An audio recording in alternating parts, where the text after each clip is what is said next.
complex problems that are new in spiritualics and related to the general field of dynamics of nonlinear systems by the Brownian. Okay.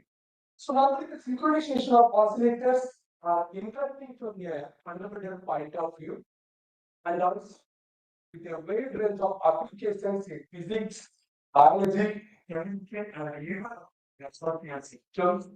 The most of the people are working in the modeling in neural activity in the brain, the dynamics of phase oscillators, and the synchronization in biological systems. And our focus is the synchronization of the spin-torque nano oscillator, especially the rise of coupled SGMOs. It's called the spin-torque nano oscillators. The spin-torque nano oscillators are a type of nanoscale microwave auto oscillators. The utilizing the spin-torque to channel the magnetodynamics. And the nano oscillators can be used to tunable over a broad frequency band about 40 gigahertz, and depending upon the field angle, depending upon the coupling, the material parameters can be tuned over larger frequencies. But to consider for a STNO, the micro emitted by a single STNO is very small, about 1 nanowatts, but it is not adequate for on-chip applications. So what is the solution? The synchronize the STNOs so that they can signal a common frequency and field can be extracted from the ensemble to produce the more powerful microwave signal. So, in the device point of view, the HMO is the nano-sized structure that consists of the two ferromagnetic layers and the stellar layer. The layer can be considered as free layer. With its thin ferromagnetic layer, the whose magnetization direction is not fixed. The center layer is the spacer layer, it is a thin non-magnetic conductive layer. The other one more layer is printed layer. It is a relatively thick ferromagnetic layer. The whose magnetization direction is fixed along the desired direction. The spin transfer. So the device it will produce a magnetization phenomena, the voltage oscillations. So normally, if you are going to consider the ferromagnet or non-magnetic or ferromagnetic layer, transfers the state component of the conduction electrons is observed as they pass through the free layer. It will presenting it and the local magnetization is known as the spin transfer. So the phi layer, the spin-torque will induce that magnetization oscillation. How the spin-torque will induce that magnetization oscillation? For example, we are going to consider the transition will take place. The configuration leads to oscillations in resistance, and the resistance can be converted into voltage and magnetoresistivity. The jam magnetoresistivity is one of the phenomena is occurs in the tri-layer the magnetic structures. So the transfer is what identified the source and culture. The spin polarized phenomena is a polarized current can eject can kill the magnetization of a ferromagnetic layer. For long period of time, this storm can lead to switching phenomena and also produce the magnetization. So if we are going to consider the electric potential is the layer can produce the spin polarized current, it always tracing its polarization on the directions. The spin polarized currents enters the free magnetic layer, it also exerts the torque on its magnetization. But here we need to consider the three different consequences. The strength of the amount of torque is always directly proportional to the difference in the magnetization of the spins in the polarized current. So the spin precision is proportional to the M times the effective magnetic field. effective magnetic field, we need to consider the three difference of magnetic field: the demagnetization field, anisotropy field, and the external magnetic field. The polynomial field transfer term is proportional to the polarization angle. So based on this, one can frame the equations of motion in order to understand the phenomena of the spin torque nano oscillator. The equation lambda Lipps equation with respect to the time precision of the magnetization oscillations. The electron, this equation can be expanded into the lambda Lipps equations with respect to the damping effect. So this in this equation, the H effective which denotes the effective magnetic field. So the magnetic field which includes the four different kinds of magnetic field: isotropic field, demagnetization field, and external field, like interlayer exchange, coupling between the part of the magnetic material. Density of the free lining. Okay. Normally, we should have the equation, the lambda Lipps Gilbert equations. So this equation can consist of the precision and the spin transfer torque. But recently, we included one more thing is the field line torque. So this here and this time the pushes the magnetization to the infrared direction in order to get the stable oscillations. So normally this equation is a nonlinear equation in the absence of the field like torque. And this highly nonlinear oscillation or nonlinear equation can produce the unstable behavior, even the synchronization. We can able to achieve the stable oscillation. Depending upon the initial condition, the systems will set into the different states. Maintain the stable oscillation in order to produce the stable synchronization among the STN nodes. We introduce the field like. So what's the numerical scheme for solving the LHS equations? So since I told you the LHS equation is a highly nonlinear equations, it is numerically solved for the in order to understand the dynamics of the magnetization. The numerical scheme which we use to solve the LHS equation is Nanjibu fourth order with the adaptive subspace. Once if you are going to solve the LHS equation, one can investigate the switching of magnetization, the magnetization oscillation, frequency, and the power of the oscillation of the magnetization, the synchronization in coupled STM modes, the products in STMs. So what is the studies of the synchronization? So initially, the stimulated microwave current pulling with the delay in order to achieve the synchronization, the common external norms is given to the system in order to achieve the synchronization.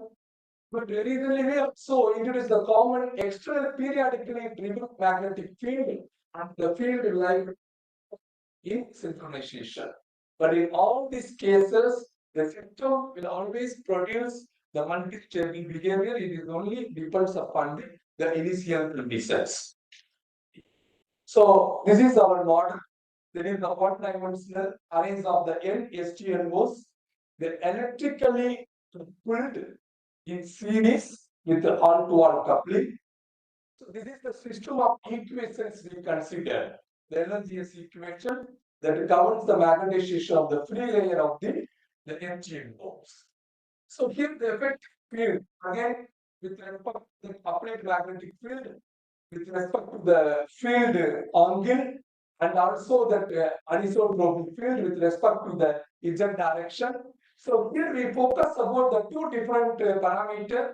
The one is the field line in order to achieve the stable synchronization among the n number of STNs, and also we consider the angle of the externally applied field.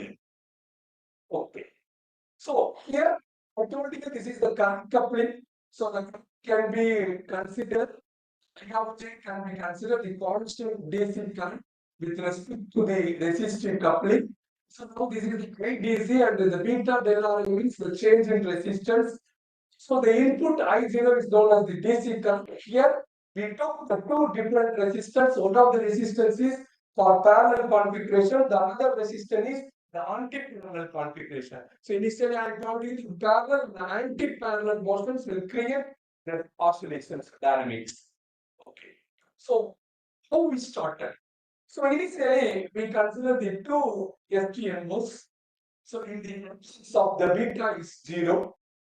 So the system does not synchronize. It has the different the variations. By introducing the beta 0.2, the system gets synchronized. The two HTMOs is synchronized. But in order to understand the phenomena, so what is the minimum torque is required to achieve the stable synchronization? We consider the four different cases. So usually the beta is 0, the beta is 0.05, the beta is 0.1, and then beta is 0.2. So finally, we achieve the synchronization between the two electric cables. So one can characterize the, the synchronization of the two STLMOs. So this is nothing but the magnetization dynamics of the two STLMOs. So we get the stable amplitude. So in order to understand the synchronization behavior of the two STLMOs, so we also meter versus fields like top. By varying the field like top, one can assume the synchronization is very nearer to the 0.015 case. So again, we understand the behavior of the two STMOs in current. So choose 0, 0 to the in absence of field like top. So in the absence of field like where is the current from minimum current to the maximum current? The picture does not get synchronized. So the current is fixed from 2 to 10. So by fix the value of beta 0.2, we can get the famous synchronization. And here, what is the result here? The frequency of the synchronization of the STMOs. So in the case of the beta is equal to 0, the frequency of the STMOs is very low. It should be the current increases, it should be decreases. Even the large current, the I0 is equal to 8 milliampere in the presence of the beta, so one can get that higher frequencies. That is the microwave range. Right. Now, our problem is the same phenomena is applicable by increasing the number of STMUs. So therefore, in order to the behavior, we increased the 10 STMOs, the synchronization of the 10 STMOs.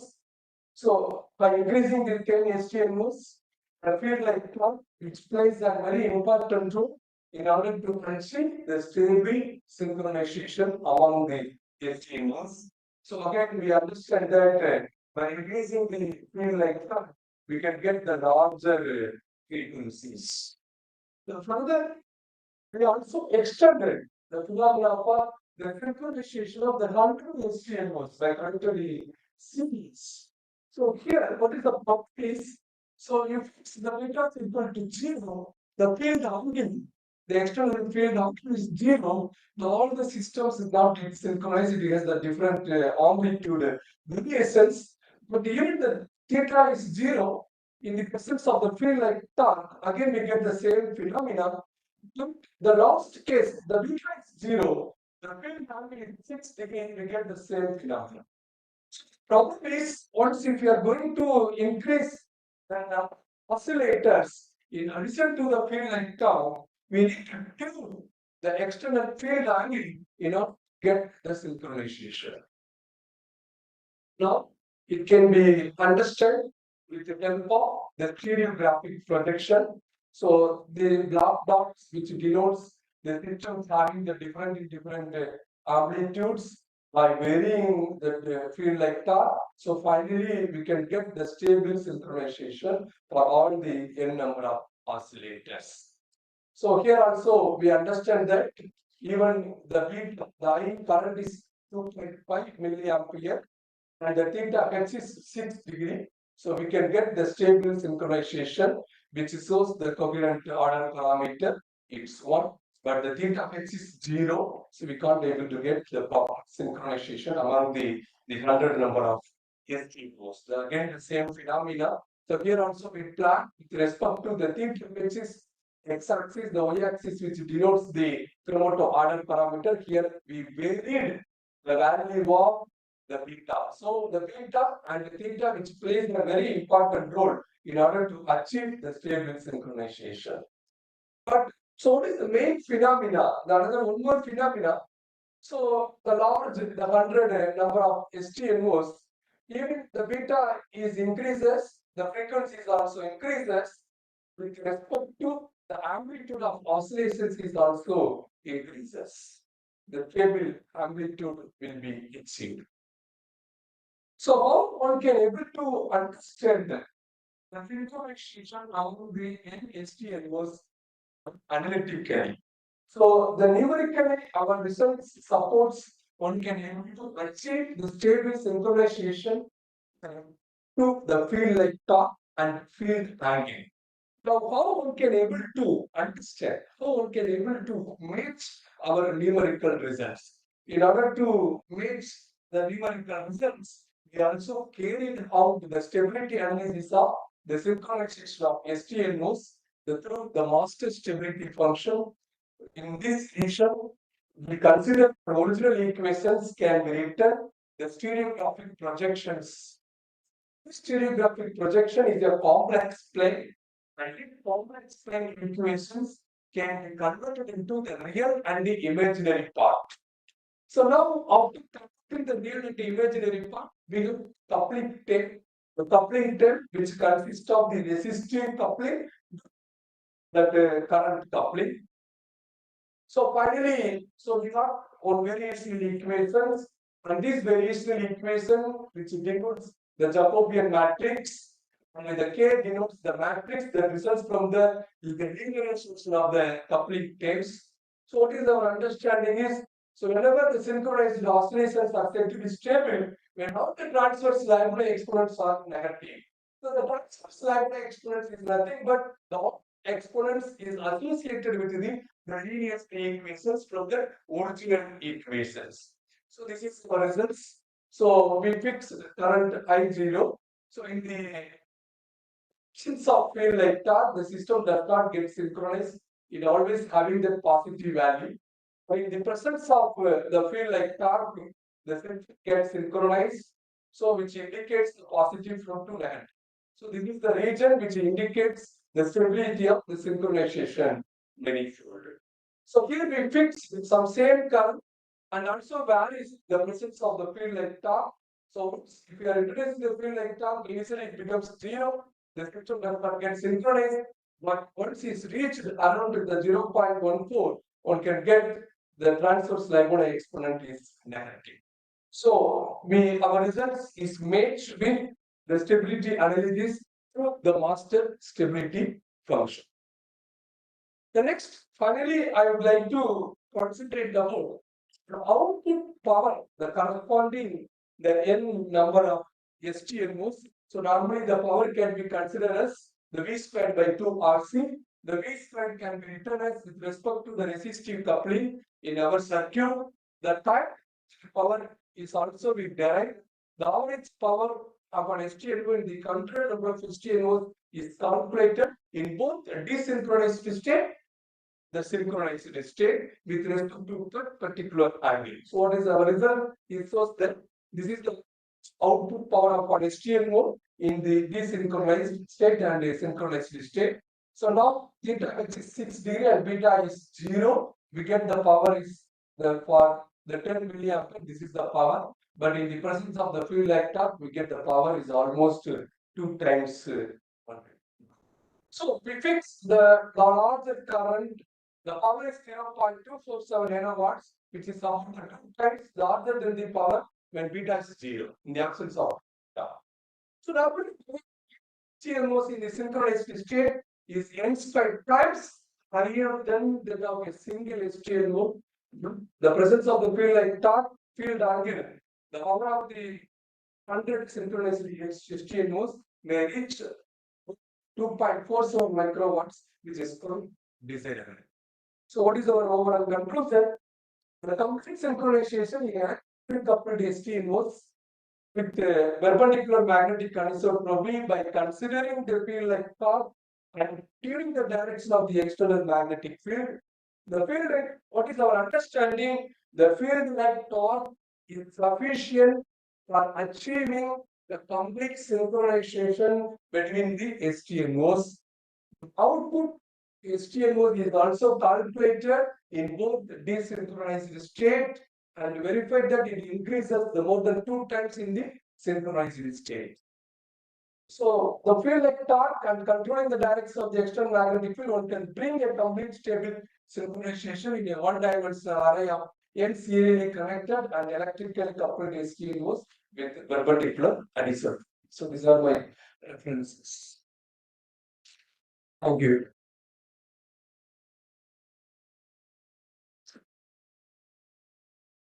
Yes.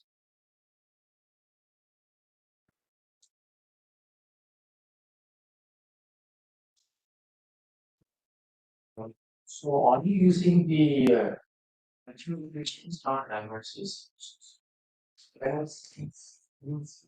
Dimensionless equations. If you are using the dimensional equations, how you are getting the current for the milliamps and the PPA? Yeah.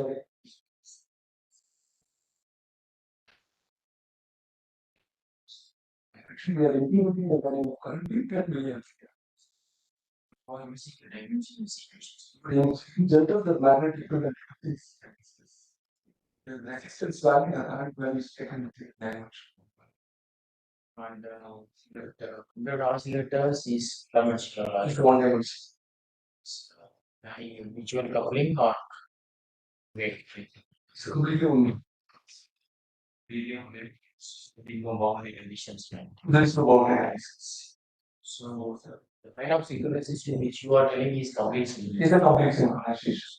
Normally, in the absence of a field like that, we can't be able to achieve the complete synchronization among the n number of STMOs. The initial conditions which plays a very important role. But by introducing a field like that, we can achieve the stable oscillation. Initial condition does not place. The one stability is the Your case, so you are worrying about the direction of the magnetic field, correct? yes, the when increasing the large number of STMOs. So then, how is it possible to study the phase synchronization?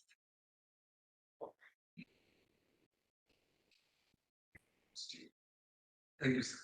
So in the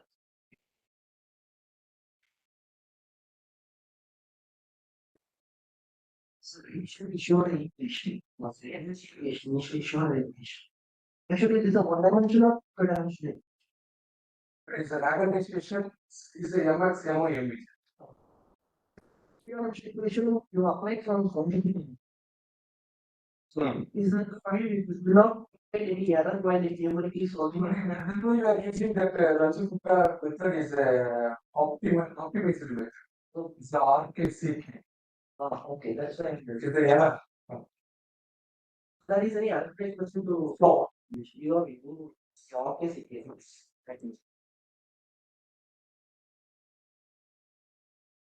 any other questions? If there are no other questions that time, because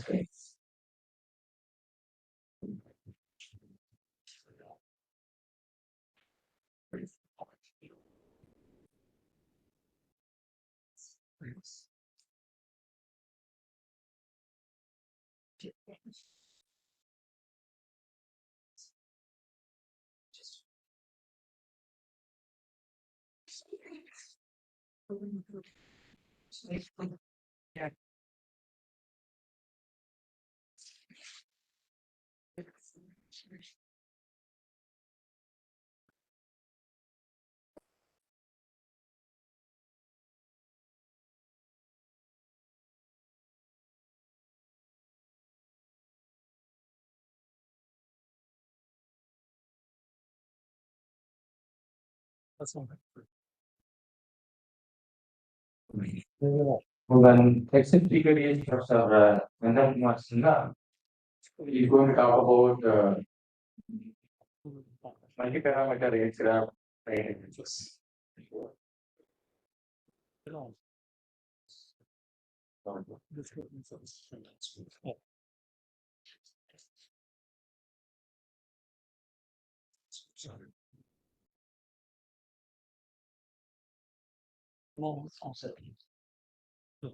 Yeah. Yes.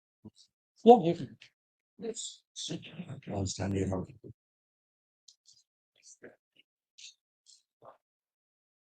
So, that was slides from my agent. Okay, there's nothing like what you have seen in other presentations before you're going to see here because I'm using a very basic tool from nonlinear dynamics to figure out about global dynamics of an aircraft model. Right. So my work starts with modeling of a vehicle, aerial vehicle, and because the model is nonlinear, I have to use some tools to find out what all kinds of motion is going to exhibit with respect to changing parameters of the aircraft. So here the parameters are going to be control parameters. They're not, there are many parameters in an aircraft model, but here we are talking about the control parameters. It's like what you see in the on an airplane. So if you're flying at a constant altitude and there's a change in speed, okay, so whenever there is a change in speed, there is also some other control working, okay, to keep it at what is called level flight condition. So most of the okay, so outline of my talk is this. I'm going to give you a little background about aircraft model, and I mean it's a set of ordinary differential equations. They are nonlinear and coupled.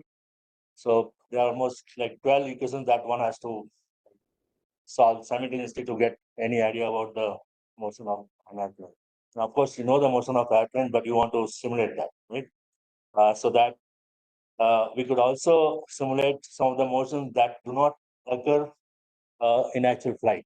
Okay, they're very important for avoiding loss of control of aircraft. Right, could lead to some accidental scenario accidents. Okay. So we want to sort of understand if aircraft leaves safe flight envelope, what may happen to it that may be caused either voluntarily or because of the external winds that may be present. Okay, so let me just tell you briefly what kind of equations that we are going to. I'm going to give some examples from the dynamics of what is called F-18 HARV, high angle of attack research vehicle model. So it shows many kinds of phenomena that we captured through the nonlinear dynamics tool. Uh, uh, so in particular, I'm using a bifurcation tool which is called auto continuation algorithm. So I'm going to show you some results. So let's look at first what our model is. So our model is this. Our model is this. Some set of 8 strongly coupled nonlinear differential equations where states are these 8 states that you are seeing here. I can talk about aircraft motion in terms of these states. And U is the set of control parameters. These are very basic control parameters on any airplane. They have to be coordinated to fly in a particular mission. What I'm interested in is looking at what all solutions of this equations are possible. Okay, and where the aircraft will lose stability and what other kind of nonlinear motions, nonlinear stable motions may appear because you'll have multiple attractors or some values of the control parameters. So model, there are two different kinds of dynamics for any aircraft. One is called modal dynamics, other one is global dynamics. right? So model is when you are in a let's say normal flight condition, and small perturbations hit the airplane and goes away. It's like an impulse. So what kind of dynamics it may show? So those are the dynamic modes of the airplane. So here are the eigenvalues, indicating different kinds of dynamics, okay, associated with this perturbation motion of aircraft. Inside an aircraft model, these are the things going into. So this set of equations have the aerodynamics. It has thrust and the terms because of gravity. Okay, so aerodynamics is the one that we want to look at uh, motion with respect to, because that is what is governing the dynamics of airplane. Okay. So airplane is flying because of the aerodynamics. Okay, so I don't want to go into these equations. So you have force and moments, and these are the drag, lift, and all those terms. They go into the aerodynamic model. Some other vehicles, like if you have lighter than air systems, then you'll have to have also other terms coming into picture uh, because of unsteady effects. And yeah, so all these things have to be modeled, and finally we'll reach x dot equal to f of x u. F is nonlinear there. So these data are, these terms are indicating the aerodynamic coefficients, almost like 34, 35. Okay, they are collected from wind tunnel testing. They have to be modeled. They are with respect to changing angle of attack. Okay, so angle of attack is this. So your aircraft is flying like this, and your body axis is this. So this is the angle of attack, and when you change the angle of attack, your aerodynamics will change. So you put your model inside the wind tunnel, and with respect to angle of attack, you collect all these coefficients. So these have to be modeled uh, in the equations of motion, and they look like these plotted against what is angle of attack. So there's so many such things have to be modeled. So when you want to, let's say, simulate your aircraft model with all these things inside, now you start thinking about like what would be the initial condition that I have to use to simulate any particular motion. And knowledge of that initial condition is very critical, because it's a 8-dimensional space, 8 plus 4, 12-dimensional space, from where you have to pick up the initial condition, right? So if you pick the wrong initial condition, that means, let's say, if you pick up a initial condition which is, let's say, around an unstable solution, then your time simulation is going to diverge. Okay, it's going to mean nothing to you.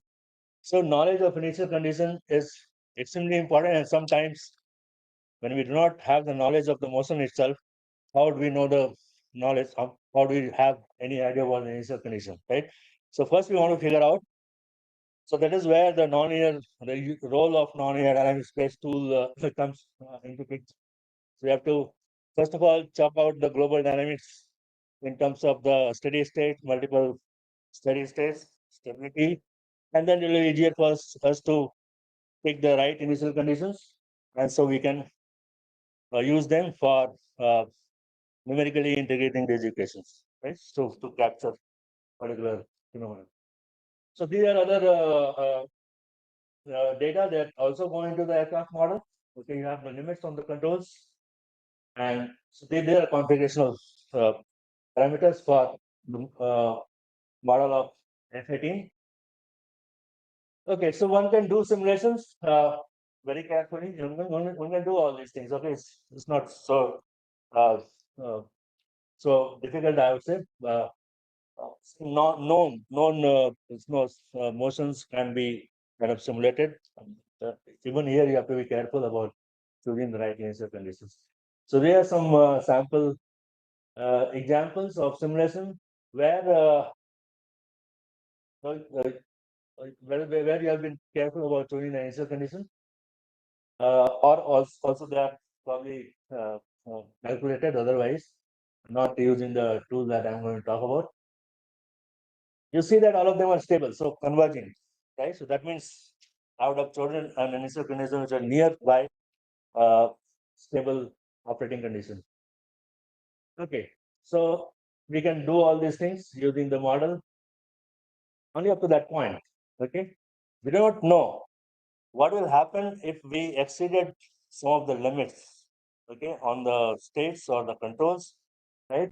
And so we need to now go back to doing what is called bifurcation analysis. So you probably have the idea about all these things. These are very basic things about what kind of steady states are possible for a nonlinear system. So you have equilibrium solutions, you have oscillating solutions. You can go right up to toroidal motion, and finally, a chaotic solution.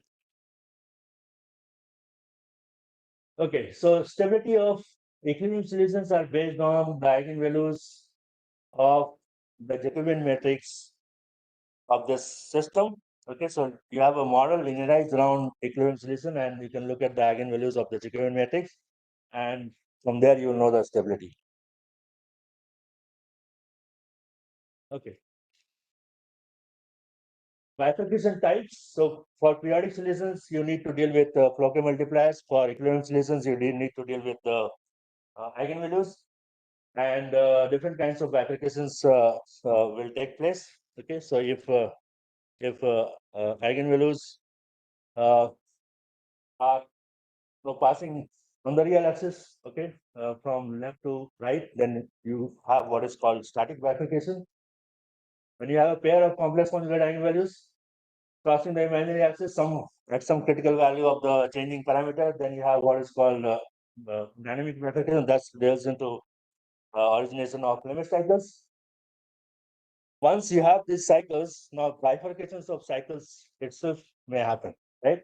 And that is where you need to deal with what is called Floquet multipliers. So stability and the bifurcations of Floquet multipliers of limit cycles is related to where your Floquet multiplier is located with respect to a unit circle.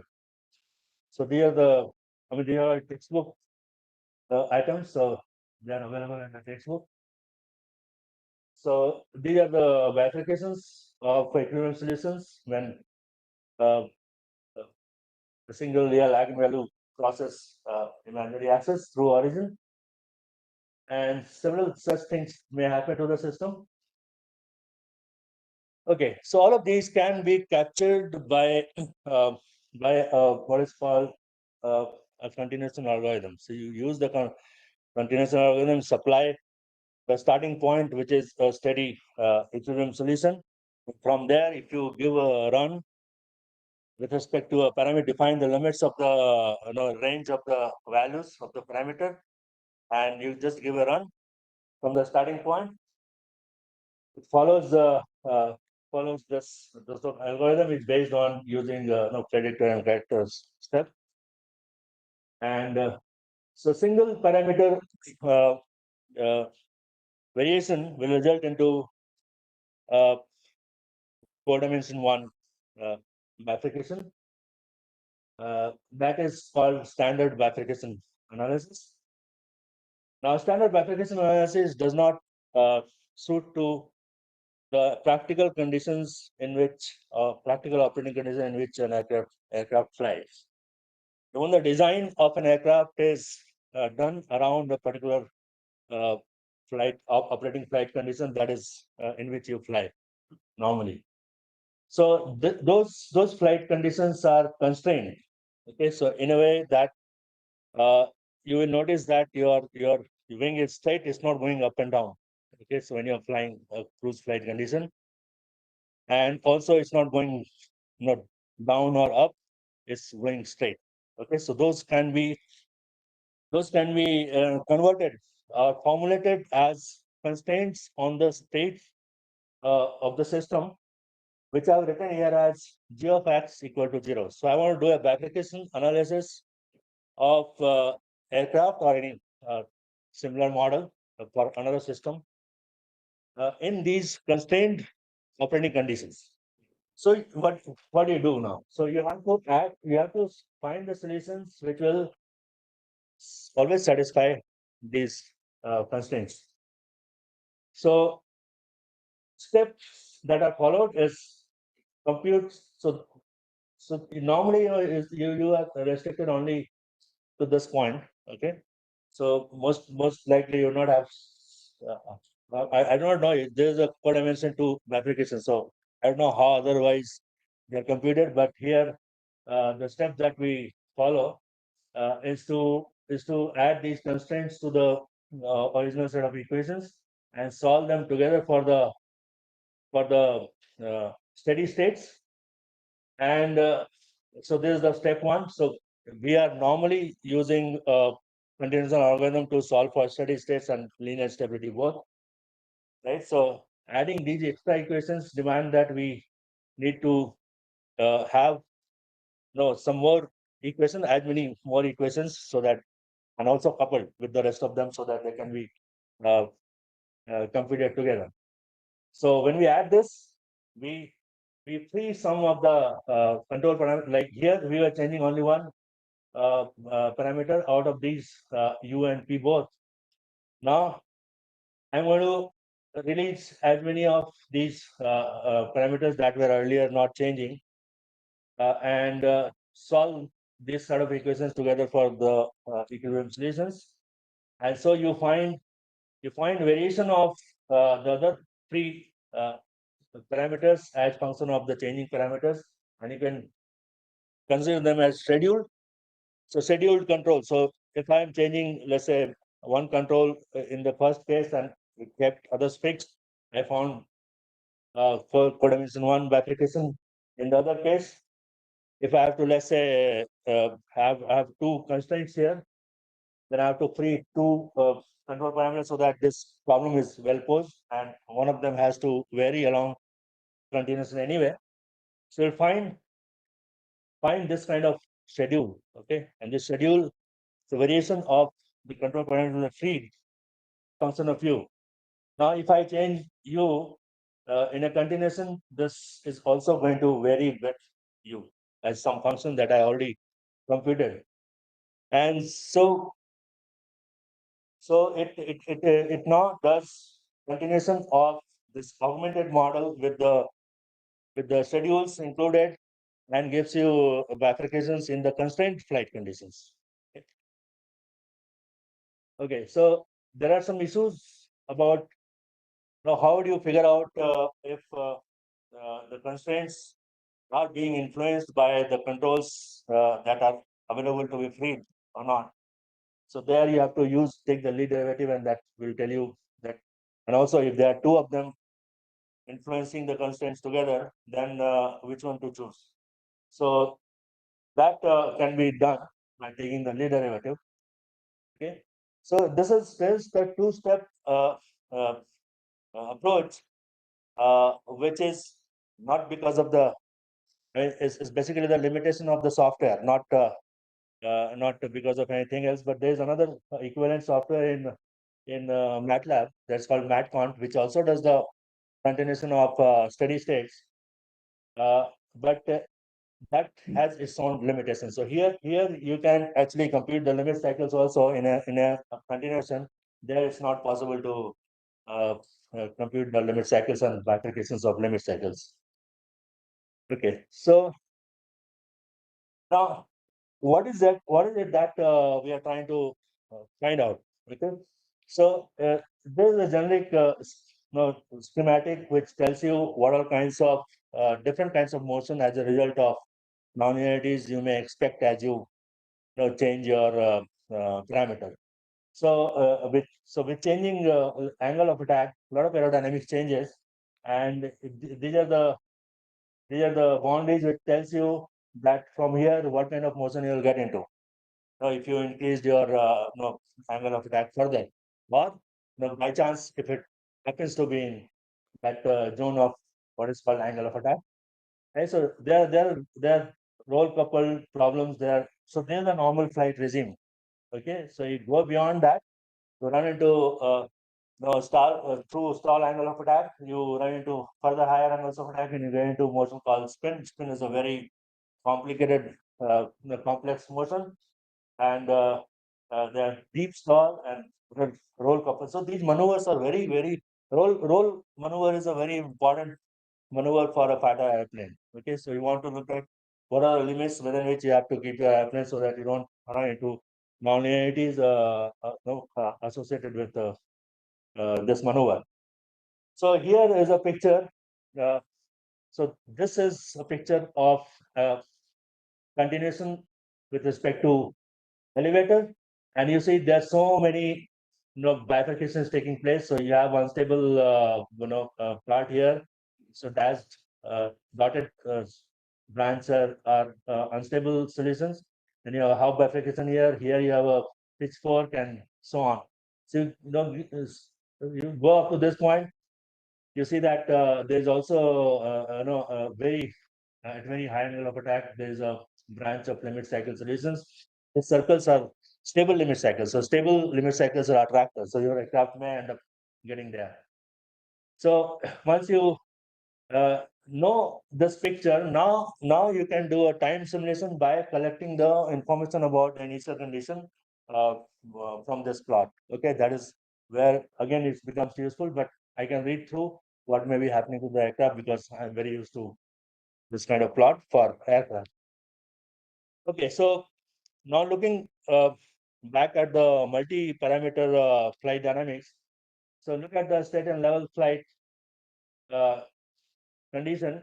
Now these are the constraints that aircraft has to satisfy when it is flying in the normal cruise flight condition which you are flying.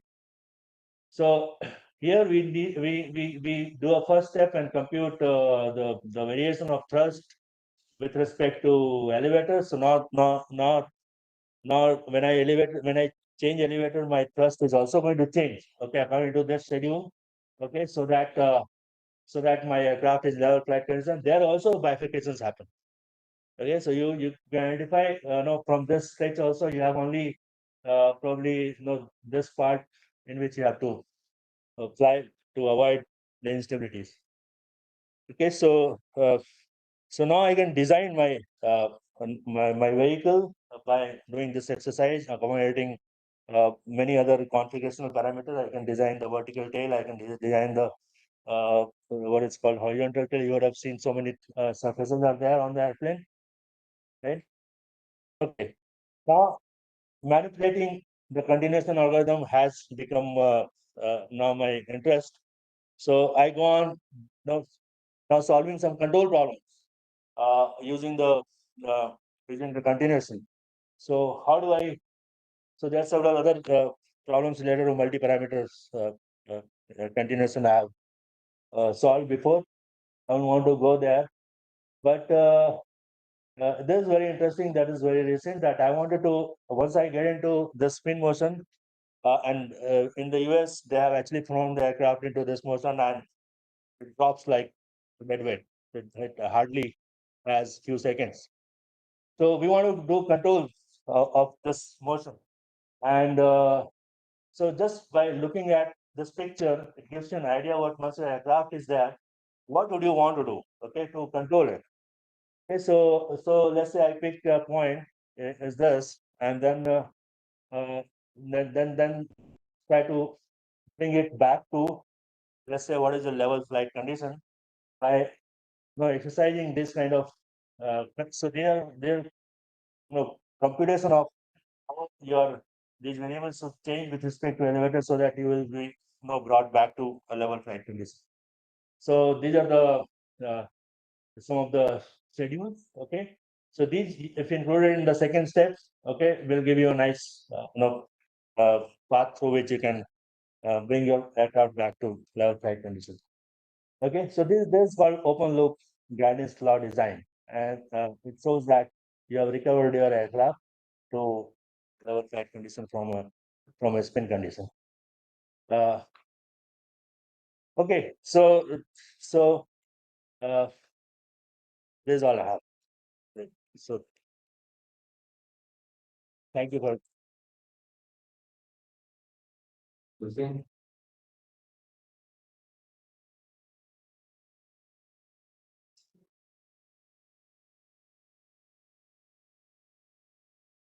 Um, So again, one simple question. How do you fix the new parameters for your influencer? Uh, how do you fix it? So you have seen those surfaces which get deflected in a flight. Right? You will see multitude of surfaces coming out. So basically, they are for enhancing the lifting capabilities. Okay, and if you so there's a surface which is called elevator. So when you deflect it, okay, it actually gives a moment, right? So so based on the flight that you're flying, let's say you're flying a level flight condition. So there is a condition that lift has to be equal to weight.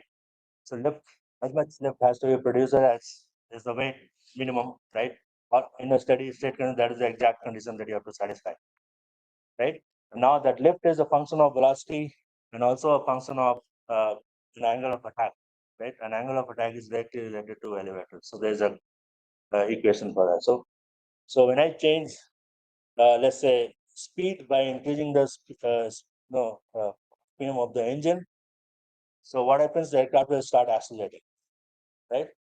Now it has got extra velocity, so it will start. So lift will start going up. I do not want the lift to be more than the weight because the aircraft will keep on going up further.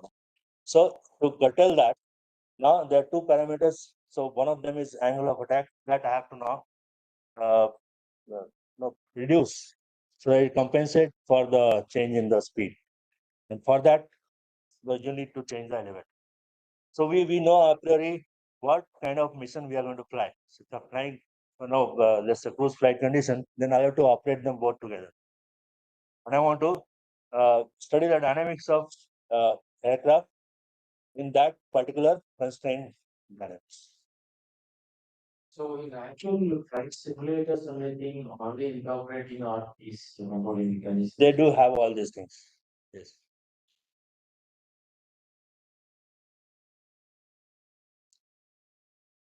Explaining about this spin condition, how we can recover from spin by using your method. So is it like blue spin or it's a steep spin?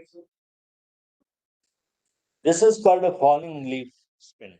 Okay. So aircraft is having angular motion about its own axis and it goes around again another vertical axis. So it goes in this motion, okay, and it also is doing this.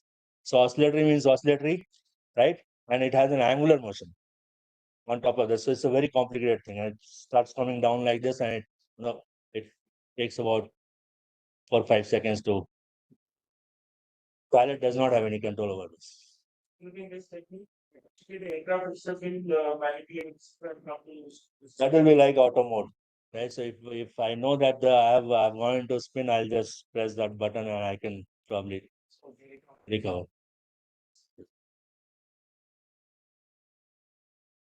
So you for the no further skills from these speakers.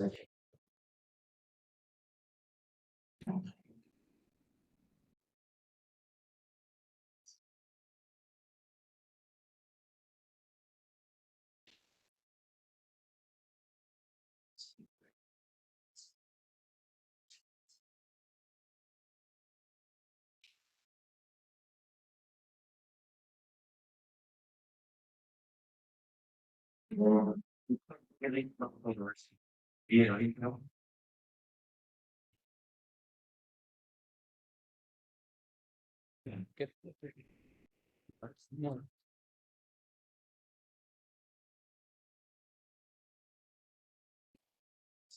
So, Indra,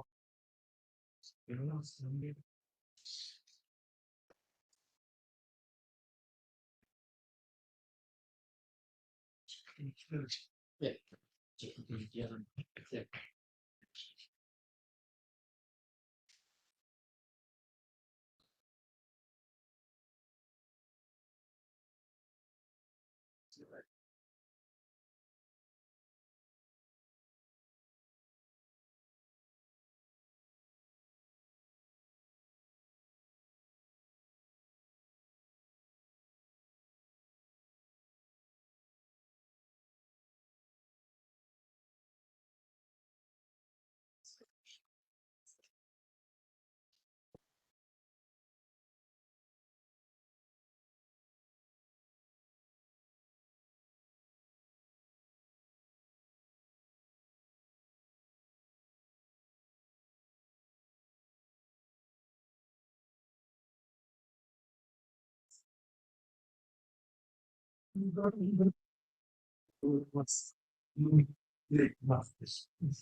So unfortunately, the speakers is not there. Uh, next session in this auditorium is by 5:30, and participants are welcome and encouraged to attend the another parallel session. Okay, in the registry. Okay, please.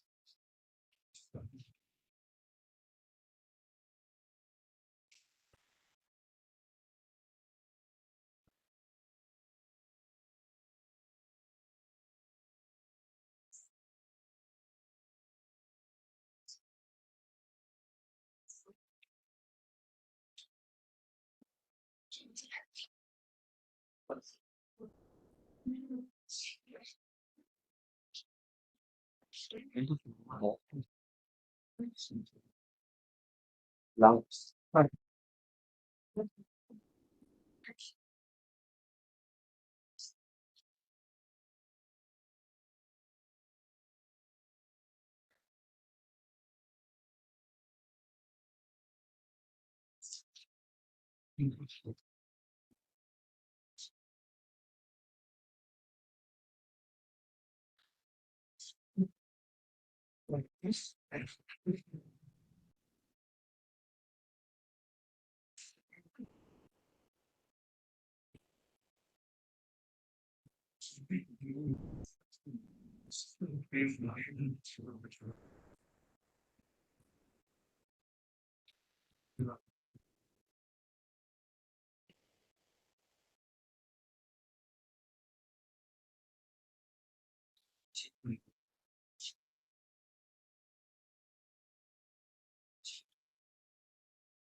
Next plus points.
Fine.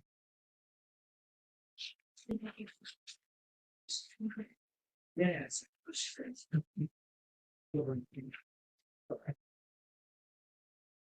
So we are continuing the setup. So the speaker will be Professor Shrimali from Central University of Rajasthan. He is going to talk about synchronization in uncontrolled oscillators. Good evening to all. First of all, I would like to thank organizers for giving me the opportunity to talk more about different work on this image information. And this was done by one of my PhD student and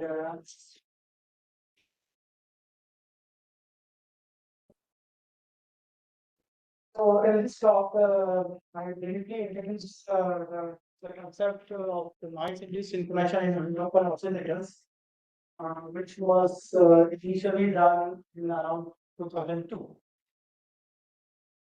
And then there are certain shortcomings to find out.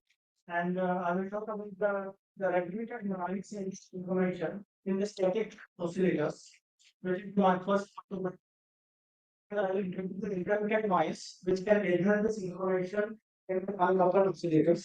And in the second part of the talk, I will talk about the mobile oscillators. So then we can introduce a directional dependent noise, which can introduce the kind of clustering and memory the complete information oscillators. So the noise induced phenomena in the dynamical system has been studied from long. And one of the work was done in 2002 by Jürgen Kurz and others. Here they have introduced this common Gaussian noise, white noise with zero mean. And you can see that if you consider the Lorentz system with this set of parameters, with the small noise strength, they get synchronized.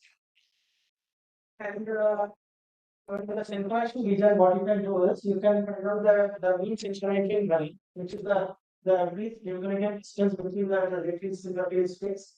And we can also find out the basic stability, which is the initial conditions which are going to be synchronized in space. So if you look at the average synchronization error in the Lorentz systems, you can see that it goes to zero at a critical flopping strength of not flopping strength, but noise strength. And if you look at the basin stability, it reaches to almost close to one around the noise strength of tracking, but it drops. So even we are not able to get the initial conditions synchronized with the setting. So you can see that since stability is less than and there is a very small range of noise strength where you get the synchronization. And otherwise, most of the times that's relative depth unbounded. So what we have introduced this intelligent noise where we have bettered the term by introducing this alpha s, which takes the value 1 or 0, depending on whether you are in the certain region in the field space. So you can consider it in the one dimensional, or two dimensional, or three dimensional space as you And I have considered the example where you have this three-dimensional space where if you look at the system, if the system is in the radius R from the center of the attractor, in that region you allow the noise to interact with the system, otherwise there is no noise. So there is a regulated noise which is applied to the non-conforming systems. So here you can see that if you look at the two identical Lorentz oscillators and you apply this noise the one of the variable, and this is the see that the time series of the the noise regulation in it. This you can see that of certain time steps the noise is systematically goes on and off. And if you now what you can do is you can check the which information error for different values of R. So you consider the radius where the noise was here. Maybe the black line is from the steady space noise is applied. So I am comparing the unrestricted noise applied to the normal experience with the restricted noise in a certain volume. So R.6, which is the fraction, the volume, the size, and then you can go up to the one also. So you can see that as you look for the restricted noise where the noise is applied in a smaller region, that the early synchronization at the lower noise strength. And if you look at the basis stability where you were able to achieve the basis stability close to one for a very small noise strength region, as compared to that it is larger the basis stability which is close almost one in the noise strength. And if you look at the parameter space where they are the radius of the regulated noise and the noise strength, you can see that the minimum the noise is rated for which you can get this information. So basic stability 1 is in the red region. So this is the complete information region you can see here. In this this plot, we have the width of the basin stability region, which is close to 1. You can see that when you are around the 50% of the critical state space is influence of the noise, you get the maximum the noise tolerance in the system to get this information, and then it comes from. And in order to understand the mechanism behind this, the regulated noise induced information, which gives you the more noise tolerance and the wider range of the noise intensity, where you can have the complete information for both ancient conditions. You can see that there is a contraction region, and the red and black. These are the two trajectories I have plotted here. The black one is the trajectory for the two logical attributes in the unrestricted noise. So where there is no restriction on the noise, then you can see that the noise trajectory goes outside the contraction region, which is responsible for the synchronization of the two seconds. Let's talk about that when you have a restricted noise in the red, where you can see that it's one so the protectors are in contraction. In the lower panels, this graph shows that the average time spent by the trajectory in the contraction region. If you look at the average time spent for the unrestricted noise, it's spent initially some time, then it drops down. So after around the noise strength of 40, there's the noise span in the contraction region dropped out, and that allow the system to become unbound and there is no circulation. We have also calculated the maximum transverse Lyapunov experiment, which shows that that the transition point to the synchronization that is negative. We have also checked the entropy, and if you look at the entropy at the individual oscillators keep on increasing, and but the zone entropy drop over the transition to synchronization state. We have further extended into the ensemble of oscillators, large number of oscillators, and you can see that as compared to the unrestricted noise, where the noise induced synchronization is not able to achieve when you have large number of oscillators. We are still able to maintain the same the rate stability of 1, and the larger noise strength where it can get it.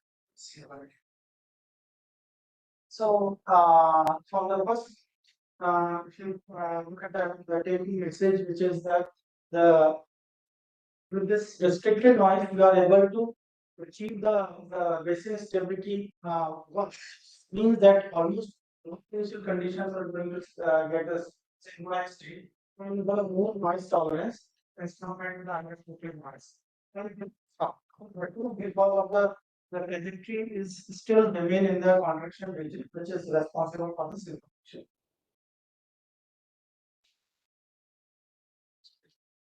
So in the next part, I will be talking about the mobile oscillators. So in our real life, you can see that most of uh, the systems are not the static oscillator, but they are the mobile agents are there. Where they have their own the various speeds as well as their own internal dynamics.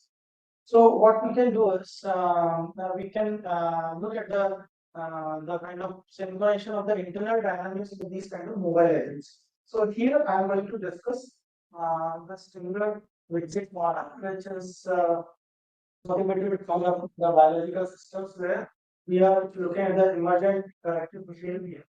And this is also similar to the penetration in the paramagnetic materials. And we have examples of the slope fish and the price in boards and other cases. And it is a very simple mathematical model. Gives you the kind of the constant velocity of the mobile agents in the space, and there the direction is getting from the average direction in all the agents in the particular radius half with the added thermal fluctuation of data. So you can see that these are the coordinates with the constant velocity the agents are moving, and there the direction is getting set by the average direction the given values. So now what we have done is we have introduced the internal dynamics also of this mobile agents. So what we can have is you can do their coordinates and the space as well as their whole internal dynamics. Internal dynamics is given by this vector with some function aspects. And then we add this down here, which is the epsilon is a string, and this we take the product the velocity vector and the eta, which is your noise. So what we do is the noise is introduced in the system, and this is the directional dependent noise, and the density of the particle is also given by rho here. So what we do is if you look at this kind of particular model, what we are doing is they are the mobile agents which are moving in the space with the kind of fixed mass, where they have a constant velocity and the directions are aligned with the neighborhood of their radius of every direction of the other agents. And now when there's a noise is introduced in the system, and noise is done by this the Gaussian noise, and we take the transformer of the direction, the direction with the direction of the noise. As well, the direction of the mobile agents and the noise are in they are aligned. They will only see the noise only when they are particularly in the alignment of the noise. So it is a directional dependent noise, which is tied to the internal dynamics of the oscillators. So oscillator feel this noise only when they are in a particular direction. So now you can see that this is the particular example of this Trias circuit model. And we have introduced this the directional noise in the Z variable. And in the initially when there is no noise, you can see that there is a random internal dynamics in the Y variable here. And when we introduce the noise, strength of say 2 and particle density is 2 here, and the velocity magnitude is 0.03, you can see that after certain time there is a acceleration. Now, if you look at the average synchronization error for the different the ensemble of the particle, well, you can see that they go to the complete synchronization state. Complete. And the basic stability also, you can see that it goes to 1 here. When the largest reactant exponent goes to 20. So there is a transition from the disordered state to the ordered state, which is the complete synchronization. Now, there are many parameters which are responsible for their collective behavior. Here you can see that I have given this consumer density very small. The density is very small, and now you are in the space here. And you can see that they are not able get a kind of some collective motion here. But as you increase the particle density, you can see that you are able to get some collective motion here. And the internal dynamics of the system, you can also see that there are some cluster formations are there. And when you further increase the density, and there is a complete synchronization with the internal dynamics. So here, not only there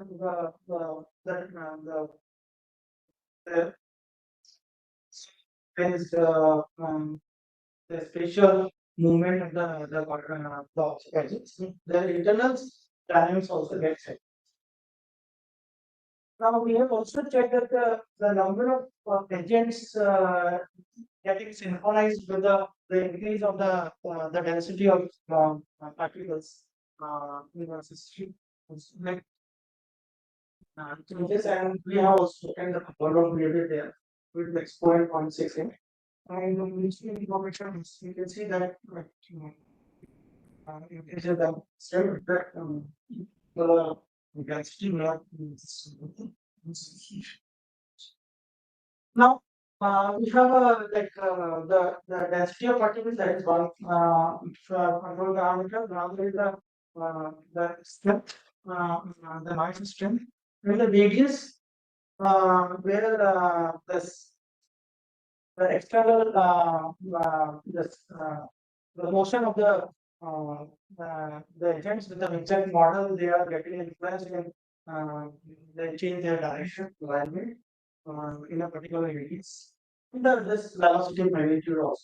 So how fast they are moving or slow, depending on that. So you can see that I have plotted the basis stability. So that region shows you the complete synchronization state with the basis stability mark. So you can see that when you need a particular minimum particle density to get the complete synchronization of the internal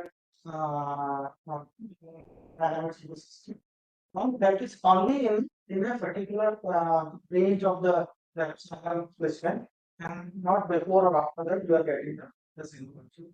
Similarly, when you are looking at the average direction of the oscillator's moment, which is influencing your the direction of your motion, you need the minimum radius for which to get the complete synchronization. And as you increase the radius, you can get the synchronization with the lower density of the particle in this case. Similarly, the magnitude of the velocity, how fast you are moving, so that also affect your the synchronization in the mobile. So you can see that the noise, the field was the model to influence a common noise to the internal dynamics of the agent that are oriented in parallel directions. And this is the complete synchronization is observed beyond the critical phase strength at the high density values. The formation of multiple synchronization cluster was formed at the node and server. So these are the main reasons. And if I conclude this two kind of static and mobile oscillators synchronization dynamics, that especially intermittent human noise from we can introduce or we can enhance the synchronization by which is basically resetting the state in the trajectory in the computer. And this direction dependent noise play important role in the synchronization of the mission. So this I would like to thank all my tutors, especially the PhD student MLM. It was developer news for future. Thank you. Thank you.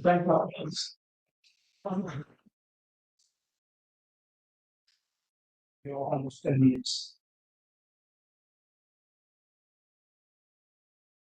Yes.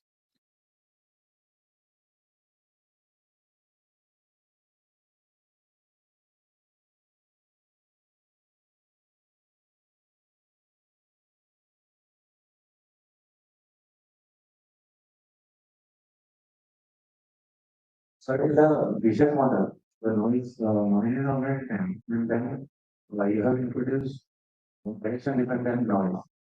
So I just wanted to know, like, what is the physical equivalent of that? Well, it is not a random noise, which is mean of also ground theory. So the direction dependent noise, what is that property? So it is basically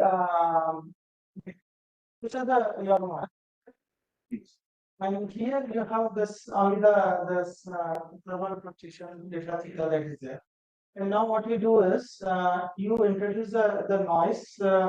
You can I have not checked, but in fact this can also be considered here. What the idea behind this is that basically noise in the noise when you that's only getting affected by the noise when the direction which is you can able to see in a particular direction. So noise which you are able to see in a particular direction, which is affecting your internal dynamics. So suppose that I'm moving at a particular angle theta. So noise is in the entire space, but only that noise is reflecting my dynamics. So I'm getting influenced by that noise. That can be, yeah. So there can be the same noise. I have not checked, but I think that can be done. So only thing is this.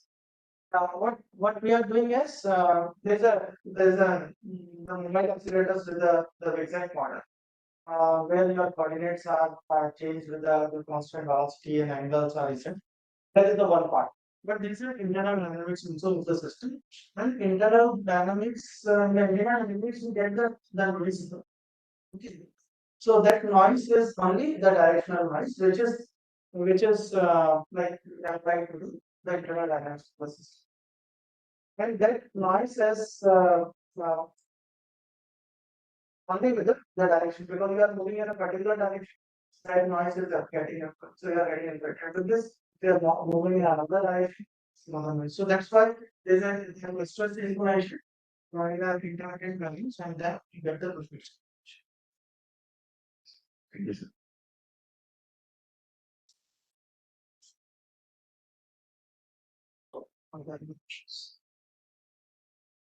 So if not, let us thank all the three speakers of this morning.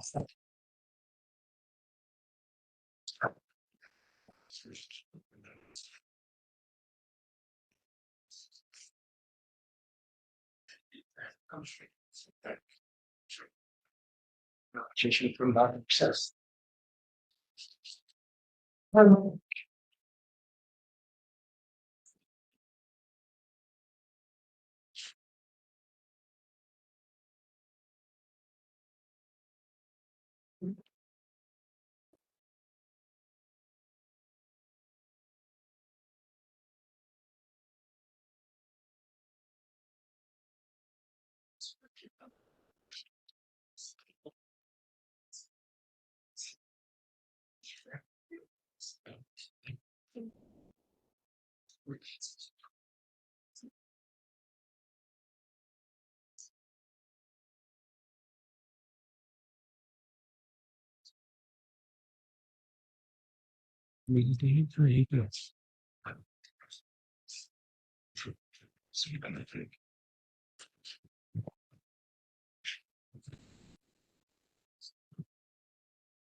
Or I think we really want to today.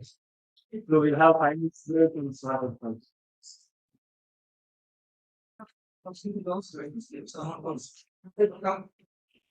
But now it is going to be the decision will be more applicated in the direction.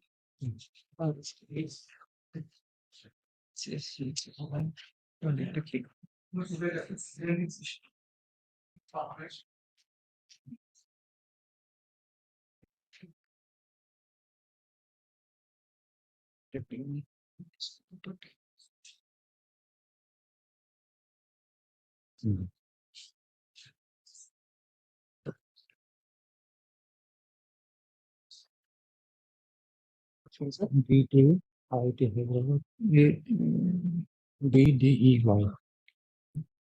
DDEY. This is not the better communication. IIT. It's a PDF one. This one is pretty good. PDF, right? So, yeah.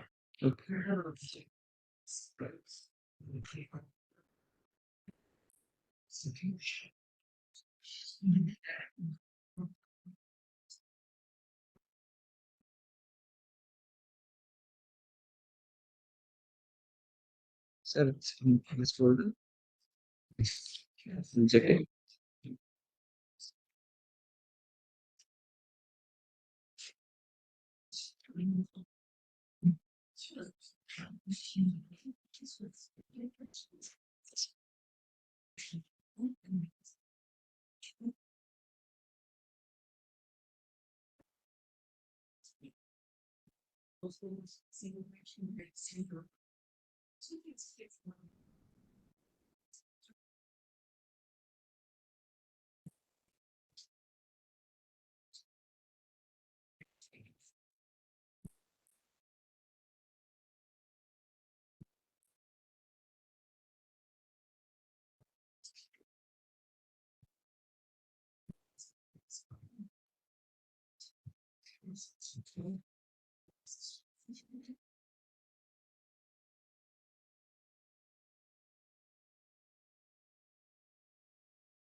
So we have 50 years. One people is your from people in university.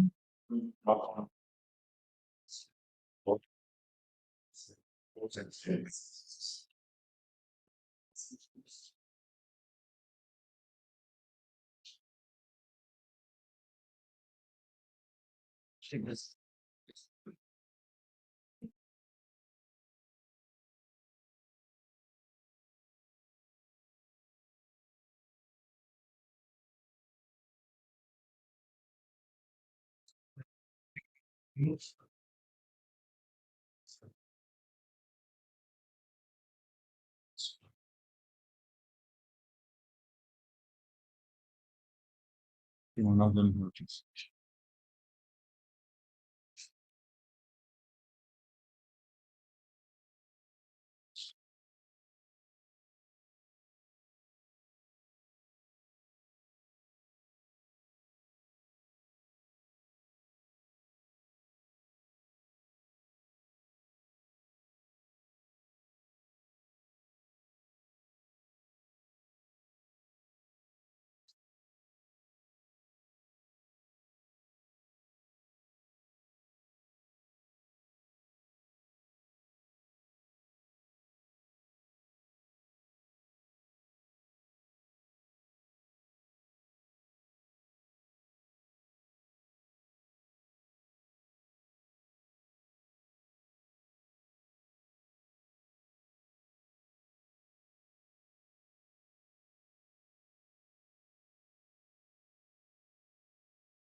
Yeah, I know. This one is very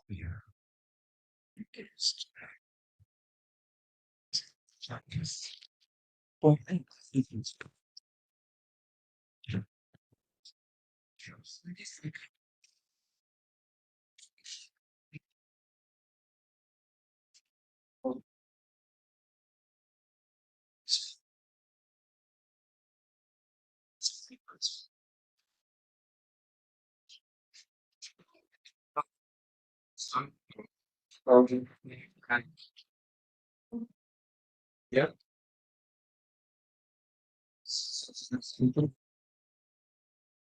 Here was no friend of mine, and so that's people here. And so I would generally like to talk about we always talk about how does the British dynamics that used to do some real life experiments. So I still have we are done. Yes, I can call them, but let us see which will.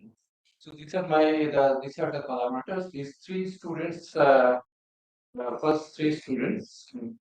One more is there. These are all Portuguese students in that case. Mithun was Portuguese PhD student, but she worked with me after this. Ishwak is a postdoc is working with me now. There are standard students several who work with me for postdoc. And these are my other students. Pratap Rajendra is a hyper experimental, so we will have with him. So also in Japan for and everybody is in English for doing most of the numerics was done there. So these are the problems that I would like to talk about. One is the vortex dynamics in rotating motion mechanics. We analyze how that can be used to study the vortex dynamics in impact which shows a disorder induced latest fighting, which is different from things, right? This was introduced by Venu and Novak, functional theoretical model of talking. How it's fun. We will have to see that whatever it is. What that we have to go next. And that was on it seemed that was a criteria at times too. And we tried to make a model out of that.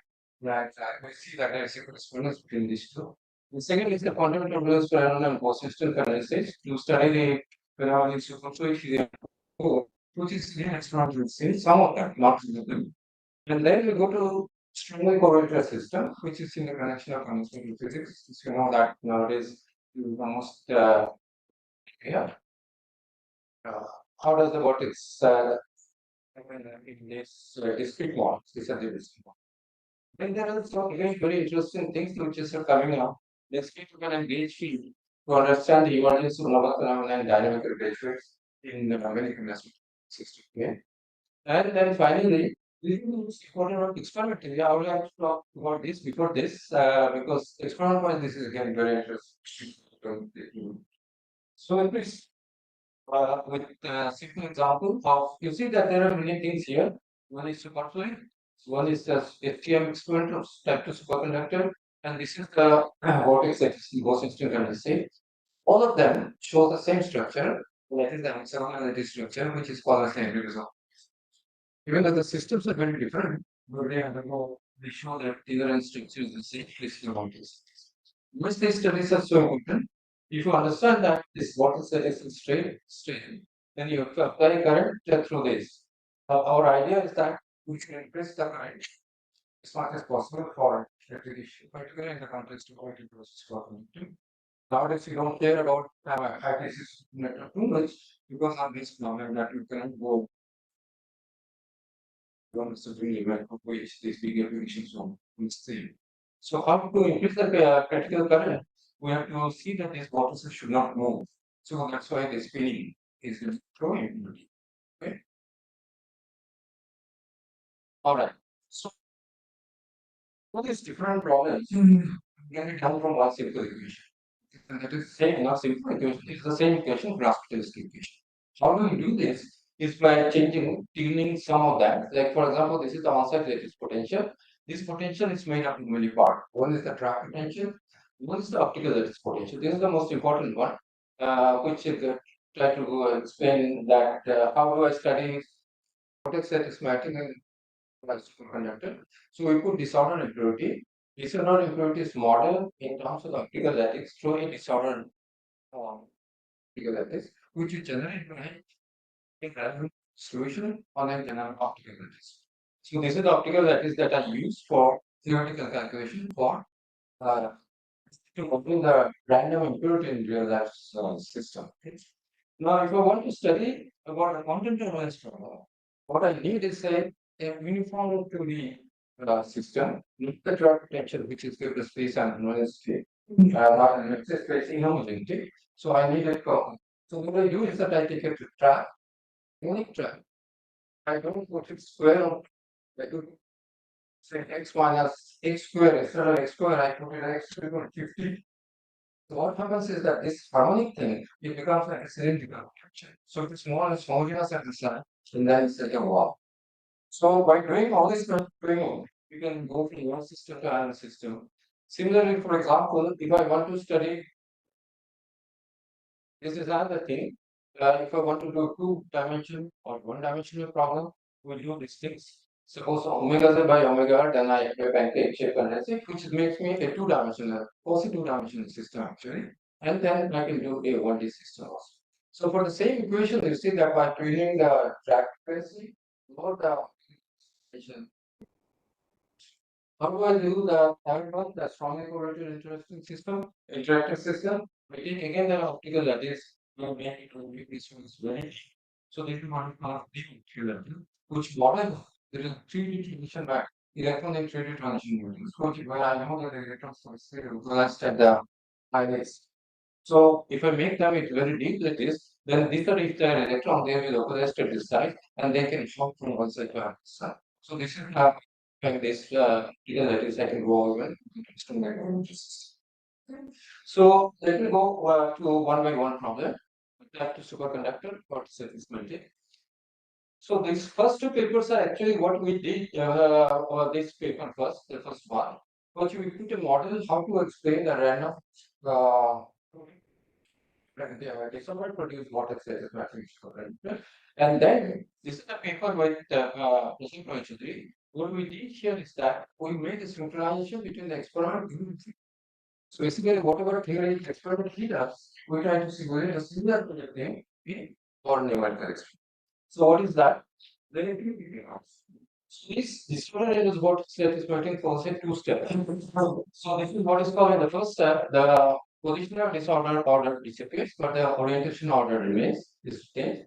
In the second case, number of and the second case, both the positional and orientation order disappears, and this is called the vortex glass phase. So it goes in two steps. So this is known before, but it was not seen. And only recently you can see that the experiment was done in 1920, 21, 21 and 15, and here's the paper in 2021, I think. So what is this first step and second step? In the first step, the number of dislocation increases with increasing impression influence. In the second case, dislocation and dislocation both are great.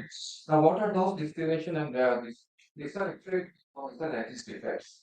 If I have an hexagonal vortex lattice, which is pure lattice, which call, then the first four six lattice. So if I join all of them, this is one.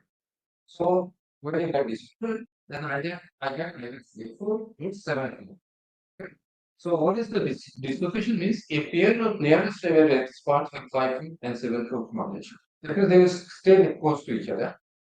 What is discrimination? Isolate this point with 5 or 7 modulation. Because you see that 1 7 or 1 5 stands separate house. Right? So when that happens, the whole symmetry is get lost. When then we get the total times. So first we have the translational order goes up, but the rotational order still remains in the second case, both of them. How do I see it numerically or experimentally? The structure factor shows a ring characteristic of superpolarized disorder state.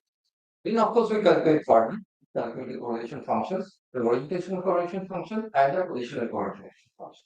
So first the potential information function goes off, decrease, and then the voltage.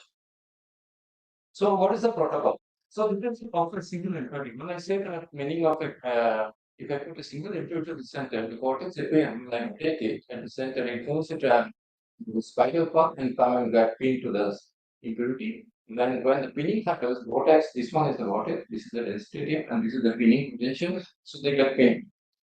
Now, interestingly, this is in these. This is the experiment that we do in our lab, numerically, and this is the experiment also done in type 2 superconductor. We saw the same path. And this is, of course, even though it is a very different system, this is a boson system, this is a fermion system because these are electrons. But the idea is that because these are condensate, two electrons from here and what's similar, of course, same in what system. Now, so does Pratap does the experiment? So they do it in two steps. One is what is called the zero fuel state.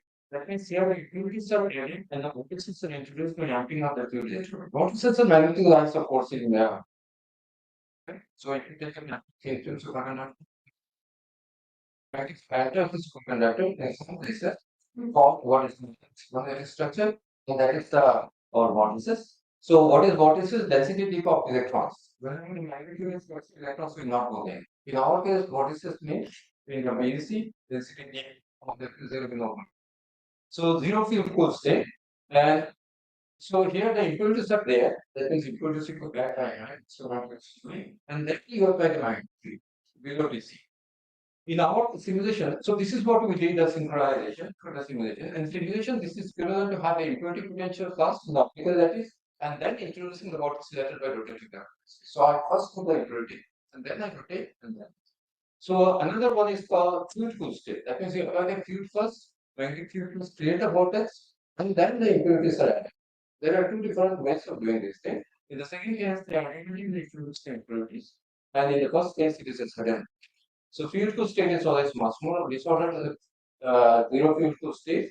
And then we have observed that the numerical simulation shows that automatically introducing the impurities makes the vortex state is from a smaller impurity strand. And that is this one. And that the place where I add the impurities become adjustable state. Okay. So this is numerically seen. Experiment is seen by me. And then numerically we did this by changing the rotation frequency of room. So this is the way to connect experiment with theory. So here is the experiment. And theory, what I do is this is the two-step vortex system. What is that? First of all, there is nothing. This is FP of hexagonal lattice. You can see that. Increase the rotational frequency, that is what is called the defects trying to appear. As you can see, that instead of 6 nearest neighbor, there are 5 of them. Some of them is 7. The black one is 16. So now these 5 and 7, they still close to each other, which means the transition order is the first step of what is that is mapping. The transition order will disappear, the rotational order is still there. This as well as this. Now, when this happens, for much more, if you increase the rotation to 195, maximum you can go up to 1, then you see the red one appear. Red one is the 7-4 or 5-4 isolated points. Okay, so they don't have a neighboring defects, not much. They don't have many neighboring points. Actually, if you take more number of vortices here, then you see that the really separate one. Here it appears that 1 or 2 is there, but not as much like this. Okay, but to see this in the picture, you see that in this case, the transition order is gone, but the rotational order is there. In the stretching factor, you can see that this is. But when both of them gone, then you see that you don't see anything. You see a rotation, cycle structure. You can see from here also. In this case, we have the rotational invariance still that. That means it is a 6-4. Rotational invariance is 6-4. 6 rotation. So 1, 2, 3, 4, 5, 6. Whereas when it comes here, then you see that the green one is smallest. So this is there are two stages. It is better. You can calculate the correlation function. This is a positional correlation function, which positional correlation disappears. So you can see that is a decay. And the orientation correlation function, this is also decay. For if I increase my rotation faster, it decays faster. And then so okay, both of them decays for this. So this is exactly like this with experiment. What does that? It means that Whatever experiment that I'm actually doing in DIY, I can do it in my inner lab from both. But this is just producing one and verifying with the other is everything is fine. Can I do beyond it? And this is what is the prediction. Okay. Prediction is that can I do for high input superconductor? Okay, if you just think that it shows majestic state, how do I know majestic state? If I make a positivity, if I suddenly increase the frequency, momentarily change by small amount of 0.5. Basically, give it a push. Then what happens? We disturb the system. Once we disturb the system, you see that the number of impurities are decreased. That means this system was not stable. Same thing here. You see, there was even a discrimination here. So by giving that small push here through rotation, I see that the number of defects, which means that the system is not stable. The system is stable. Experimentally, the superconductor, what do they do? They apply magnetic field, suddenly and decrease it again. So this is what it is. Let me come to, can I predict something? But this is about height. This is the whole idea. Now, product cannot do this experiment because height is experiment cannot be done, nobody has done because of the high complex nature of it. Height elements are superconductors. Some of them have few honor parameters. They have few honor parameters and D going on. So we model it by, we try to predict something, can I do something? And here we get something very interesting. And if you can do the experiment someday, we should be able to see it. So I model it by using binary both sides. See, for example, going on. And then we see that we model the bottom parameters for inactive using binary BC. So our numerical simulation also showed disorder and two-step multiplication using a happy solution. That means this is still exists. Besides that, what we see is that one new thing here. We have shown a new type of two-step multiplication writing in such parameter by varying the strength of the integral. But beside the impurity, disorder and impurity, the interaction between the different components, if the interaction increases, so then gives rise to what is expanding. As you can see here, the hexagonal structure, rotational structure is still there, and now it has become more or less circular. That means it is now. For the intercomponent interactions, 45, 55, and 66. So this is the prediction of the points. Okay. So this is the paper which is submitted, and this is under consideration. Is rigid in the third dimension? This is what I was telling you. Yes, it is. Well, let me show you. This is actually a rigid. So we have the third dimensional. Yeah, here. So by curing it's a pancake balance. Right? Now, how do I choose this balance 4? This 4 actually basically removes extra damage. So basically, what happens is the potential we have 3D, then we call it Kelvin based directly. Then we want to all that. So we choosing this and this is why that. So like you see, this is what's the gun. Let me do the next problem, which is the quantum combination. Now, quantum combination is a very clear performance for the first no. So we have done it in 2D. So this more if you have. First you go to D and here, what we want to see is that we try to the idea of perfect harmonization is very interesting.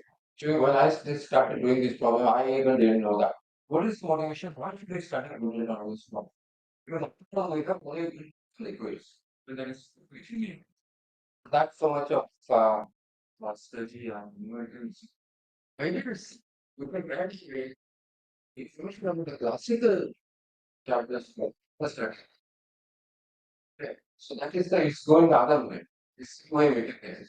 When you'll be surprised to see that there is some experience here. So what is the vortices are the hallmarks? So same thing, the vortices can be used for vortex dynamics. The hallmark of signature of turbulence flow. Quantum turbulence is the turbulence of a system whose vorticity is quantized and conserved and the consequence of the macroscopic variability. So the difference between classical and quantum vortices is that in classical nothing is conserved. Here it is conserved. And the idea was the Feynman proposal that superfluid turbulence should be consist of triangles of quantized vortices. That is what you see here, which were experimentally confirmed by Binet. So this is the turbulence of, this is the 3D quantum turbulence system, I will say. All right, what we'll be studying in 2D. So what we study in 2D, there are extensive questions. The first question, all the 3 questions I will talk about, and then the first question is that how we generate the turbulence. We study only the shape. We cannot study the So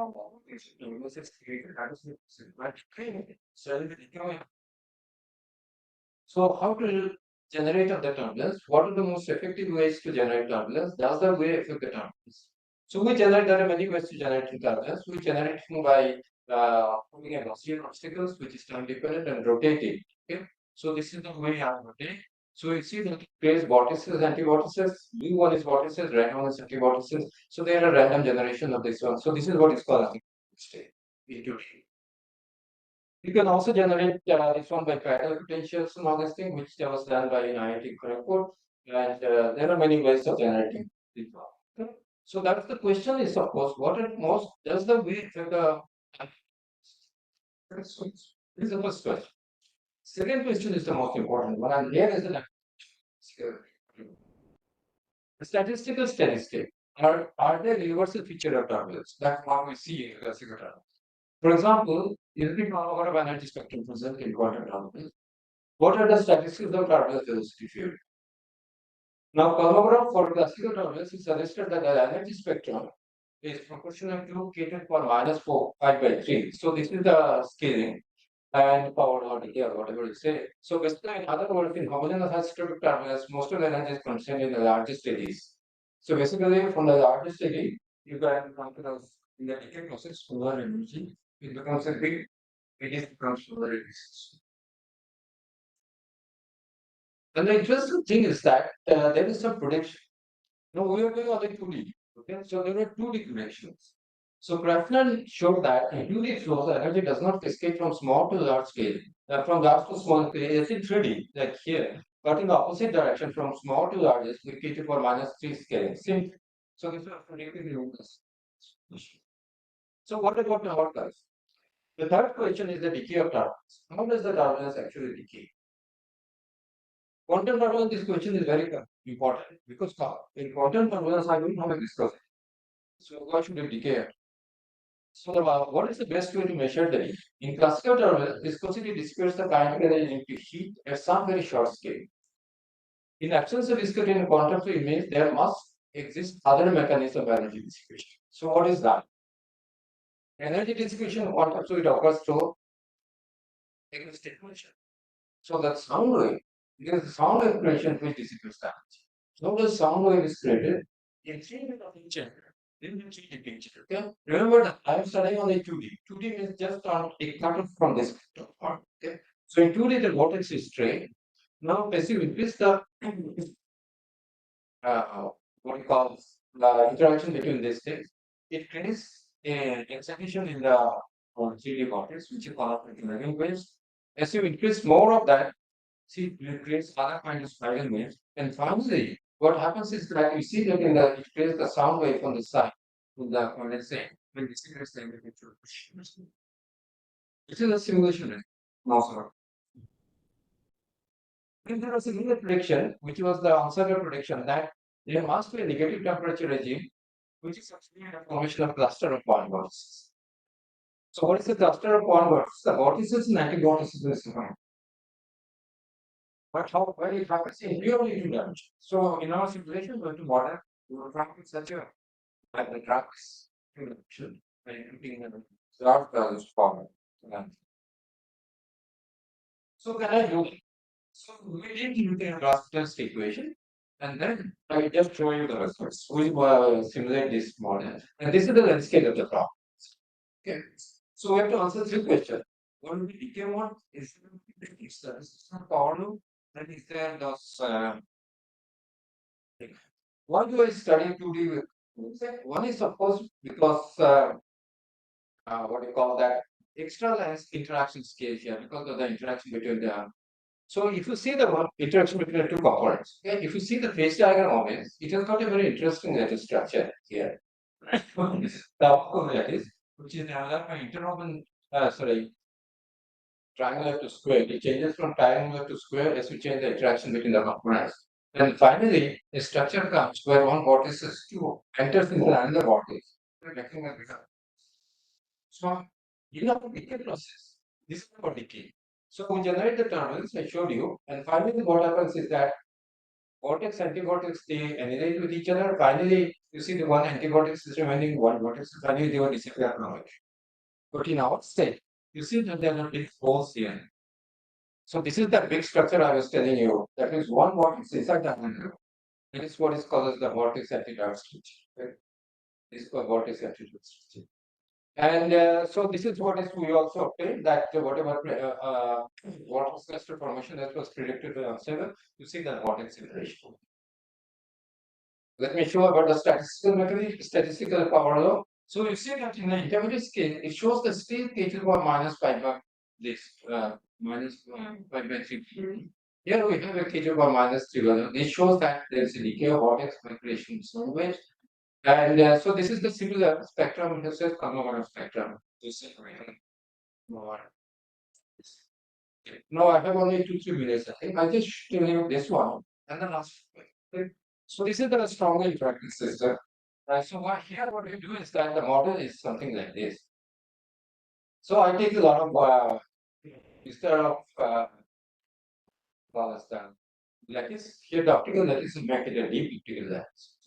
So these are the atoms. This is second order formalism. We have a field, what we call as the field is written in terms of just like our ordinary with the interacting system. We expand this one in terms of what is called as the field electromagnetic or I dot R. In the strongly oriented system, I can explain in many of them. Okay. Now when I do all these things, substitute in the Hamiltonian system. Here's what's called the extended Boson. Now this is the rotation term. Okay, I rotate the optical lattice. Now what you see that this is very interesting one because the rotation introduces random transition to the hopping between the numbers. Besides the usually hopping between the sides, which is near all in one. Okay. So this is another 90. So what happens is that because of the rotation, there will be a transition from here to here, tunneling here to here and to here. And this gives us to current in the system. And this is the pressure. Now, how does the vortex, these are the current I was telling you. How does the vortex look here? So whenever this is how contact is transition. So the first vortex enters here, the second one here, third one here. In a 4 plus 4 lattice, number of vortex is 4 plus 4 minus 1, that's 3. So 3 1. So the fifth part, 4, 5, 6, the change in phase. When the change in phase, the angular momentum also changes in the system. So these are basically a change in different quantum phase transition because these are the change in Gaussian analysis. How does it look like in terms of density? These are numbers. What it is on the scale, you can see this is the lowest density here. So this is the close one vortex. So if you measure the phase between the four sides, you get twice pi, and the current will become simultaneous. I'll just take one more minute and then to the let's keep this one. Why I want to talk about the last problem? Because you see that this is very interesting. Experimental quantity. This PNS experiment recently. So far I've talked about the but this improvement that's strength and the but I know how strong the improvement can be.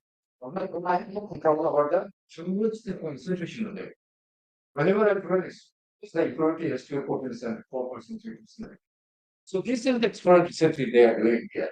So what they do is that they take the condenser, when you condense it, some atom is by using a laser, some atom of the quark transfer to a different internal state, creating impurity fraction. So since some of them are created, I know some of them. So now there are other atoms which have gone to another internal state, they accidentally. So these impurities are in the vessel itself. So it is like a binary basic condenser, but the result is very small, and I can change this 0 to 6%. Okay. What is the model? Model is this one.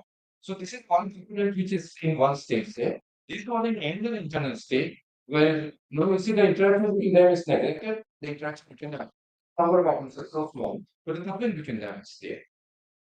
Now this is one day study because I want to study the solitary in the modulation institute in solitary, but I can do it in 2 dimension. I can put rotation in that, so I can study the vortex in present field.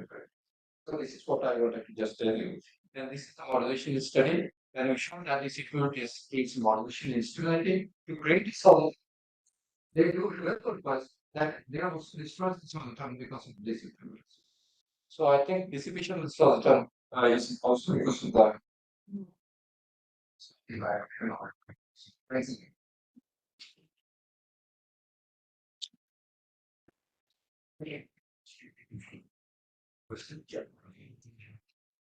Could you describe to the spectrum we showed for water companies in variety of grade one?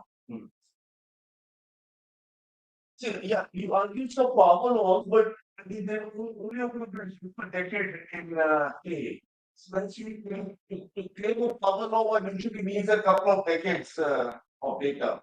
So I mean, if you look at your K is for minus 5/3, it's even not a decade in data. Usually access. Here it is, you see, here, see, this is what is the landscape. This K is something like inverted land. Yeah. So what I'm going to do is you don't have even a decade of data, so it's kind of unfair to claim a K is for minus 5 minutes. Yes, but it will strike a possibility. I just not going to be analytics up. So if you do, let me go back to this thing again. Original. So this was the prediction for classical. Yeah. What does it mean? You take the kinetic energy. Kinetic energy, why are we taking kinetic energy? Because this is very many interacting systems for my communication. The kinetic energy part shows the spectrum in the place. The incompressible part. I can separate incompressible and incompressible. What does the physics means from here? It tells me it is not a data about decay, it just tells the EK versus it's like a dispersion field. EK versus T. Right? What does that mean? It tells me that the longer we learn, things will be important. But in the region of intermediate region, what is intermediate region for our case? It is the lattice vortex. Okay, the mutant. This is a skill. So intermediate region is this. It shows that we see. What does that mean again? It means that in quantum, this is what the second. For the quantum turbulence, it means again that I have a vortices, which is a giant vortex here. Because here you see that I have eddies. Quantum turbulence, there is no eddies. Quantum vortex is the separation in quantize. So what does mean giant and small? That means a collection of vortices at one place. It equates to a single vortex. Now that's small. We can do this.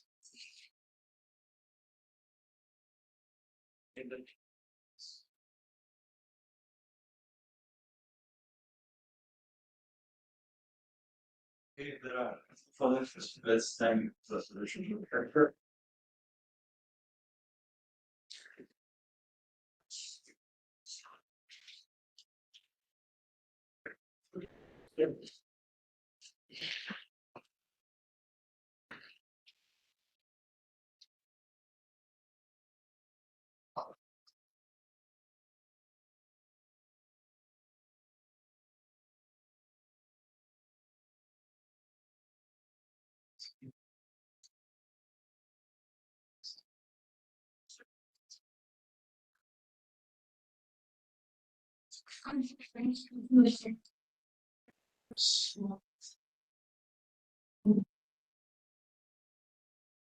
Okay.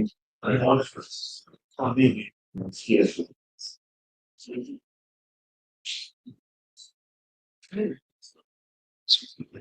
So no, no, I hear you. Yeah, finance defense. Yeah.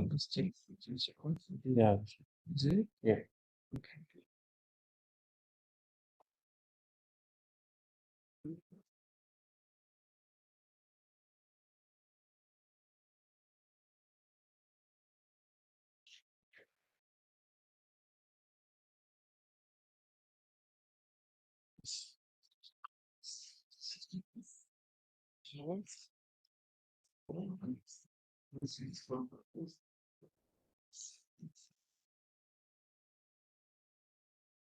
Really, so somehow I would like to thank the Nexus for inviting me, for providing me this opportunity. As this conference is in remembrance of Professor Chilean, I would like to share a couple of photos of Professor Chilean. It's some 18 years back. And we have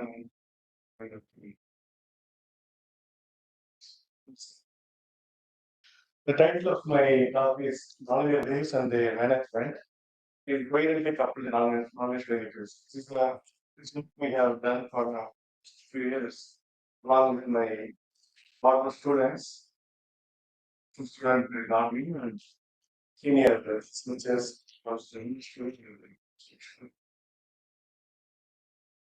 the main objective is to analyze study various nonlinear ways that are appearing in the coherently coupled nonlinear elements shooting waves. It's the outline is going to reform computer time constraint. Nonlinear waves are ubiquitous in nature. For example, cyclones, tidal waves, and northeast waves, cyclone, spot waves, and cyclones. How you favor in most things like this those games. In this talk, I am going to focus upon cyclones and in a particular context. Concerning study of wave problems in featuring thermocratic nonlinearity. Next, it follows from the maths series. By considering the harmonic motion bound activities, we are in the presence of applied field, given field expression. These are specific material needed. And considering isolate response, the lowest order nonlinearity will be the third order nonlinearity. Response of the median is third order. And the third impulse is given here. And then by making some approximations, and we will not come at the then you see the medium to the HTTP. Can evaluate the form of the whole system as Cnl equal to epsilon naught epsilon in the Epsilon depends upon the intensity on E square. This leads to the effect called as now called as scalar, in which leads to a modulation in the phase of the wave, of the propagating wave. That depends upon the intensity, its own intensity. This intensity dependent phase shift is called as self phase. Is shown here in the top panel. You can see unchipped wave. There's no self-phase modulation. And self-phase modulation, there is a chip. This here, you can see. With slowly varying approximation, can finally arrive at the Lorentz equation for the Bunch propagation. One-dimensional Bunch propagation in order. It's fun. This in beta two is this numerator. Negative is down, this is positive is in norm. And in the planar we will get this non-dimensional equation as the governing equation. That is the products that and exist branch system involved. So this non-linear equation is turns out to be integral. And it features several interesting nonlinear ways, as shown here. This the right schedule, one is this is the applies to various space. Graphs are down, the deeping is doubling periodic circles. Then multiples which are periodic in space. Several multiples structures. These are all multiples which are oscillating in the evolution quantities time. And the doubling of this space growth rates. If I consider bidirectional medium and also introduce anisotropy, then we can have two units in the medium. We have the nonlinear polarization takes this form. Not only proportional to the surface marks, not only surface from the last we have another. Here A and B depends upon the polarization, depends upon the densities. This is the intensity dependent nonlinearity. This is knowledge depends upon the phase, relative phase between the fields. In slab vertex, the polarization reads like this. In sharp, low wires in optical fibers, you can be expressed in this system.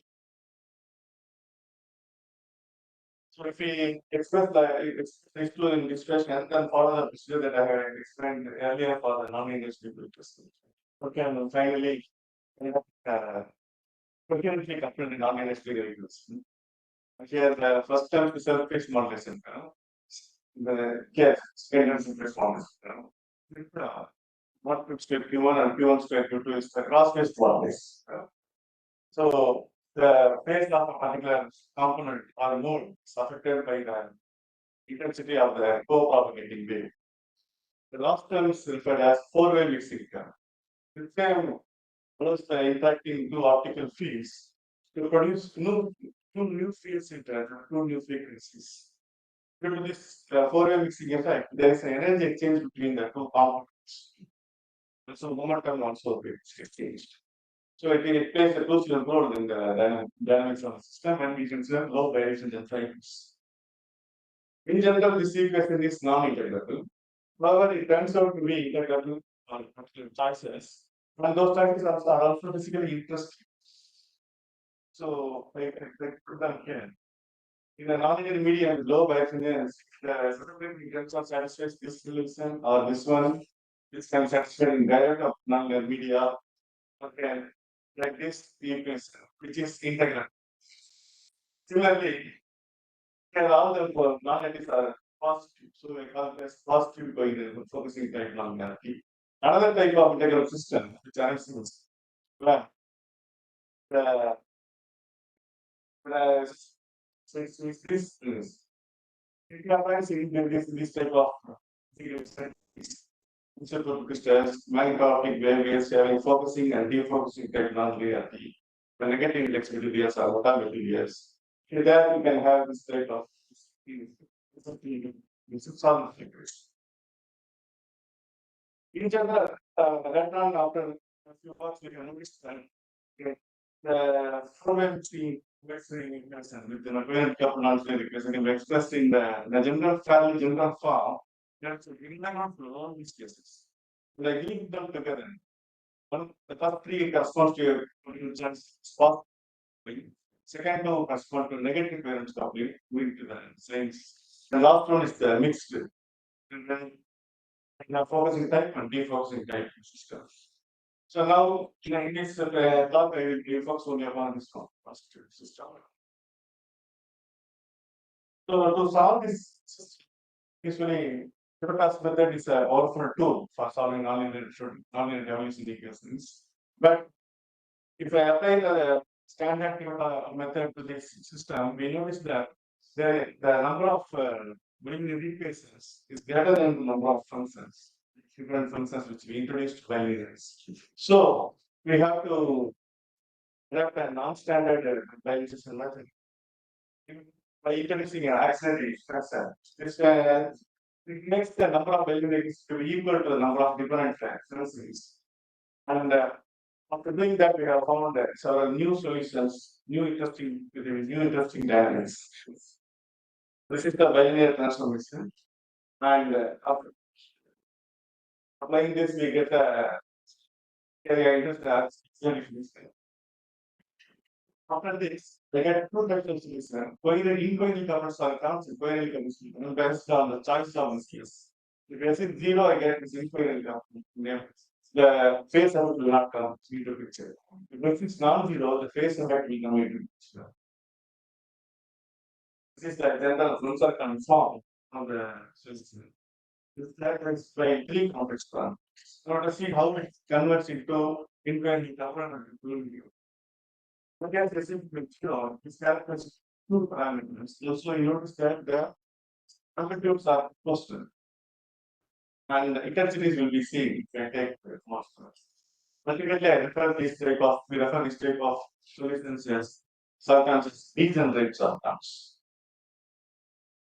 So yeah, degenerate circumstances shown here is propagating T and propagating Z. And then coherently calculated down. This calculates three parameters, A alpha 1 and alpha 2. It has interestingly, it has different solid profiles. Single term, double term, and refractor profiles. These are those type of certificates are shown here. Coming profile and singing profile. These are all new coherent structures. And then we can go for two-circle solution. It's the standard way of getting two-circle solution. There also we can introduce the housing function. And this two-circle solution indeed explains the interaction of two cyclones, two cyclones. As like I mentioned, we have two types of independent couple and violent couple. So we have three possible scenario of collision. CCS with ICS or two CCS or two ICS. There also we see static collision behavior. Here I consider the collision of CCS with an imperial couple cyclone. I noticed that double hum cyclone, that's the CCS, violent couple.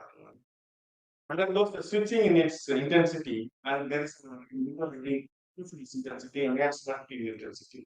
Here there is suppression in its intensity. Also, the double gum is converted into single gum.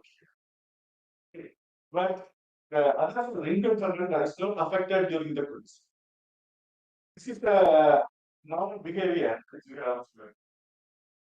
The switching behavior is due to the four-way mixing.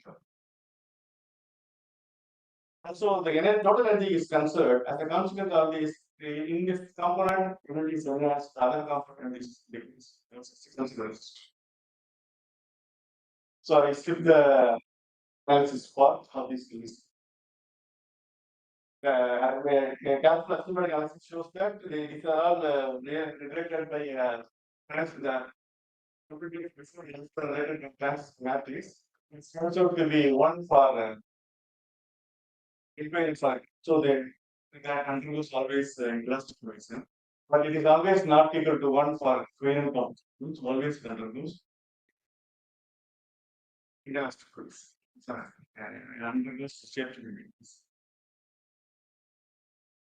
So this is what I have mentioned energy is. The first component energy is not conserved, second component energy is not conserved, but if you take a combination, the energy total energy is conserved in this case. Next, I consider the conversion. There it turns out to be standard elastic collision, like standards are calculated in electrical systems. Again, the experience also supports it. In a similar way, impedance circuits also undergo elastic collision. So, yeah, circuits are there are two well separate circuits. They in fact come out after collision, except phase shifting is there is shift in the centers. So that's the type of nonlinear waves constantly coming. Nonlinear waves called periodic waves. We also obtained the doubling periodic waves in this system. For that matter, it's a not internal form of the coherent common system, but even by considering arbitrary meters, delta. And after making this transformation, I get the fluctuations. The amplitude function is assumed to be Jacobian function, Jacobian sine function, Jacobian cosine, Jacobian function. So result, we can have this combination of solutions for the system. So these are all called as Solomon lattices. Daily discussion. And then the limiting case, when the electricity modulus m goes to 1, we can have interestingly, here we have tangents, and dark circles and dark bright circles for this system. Circles are restricted by these constraint parameters. These characters the two arbitrary parameters. And apart from that is shown here. It's a denoidal lattice, it's a sinusoidal lattice. It exists even for non-integrable system.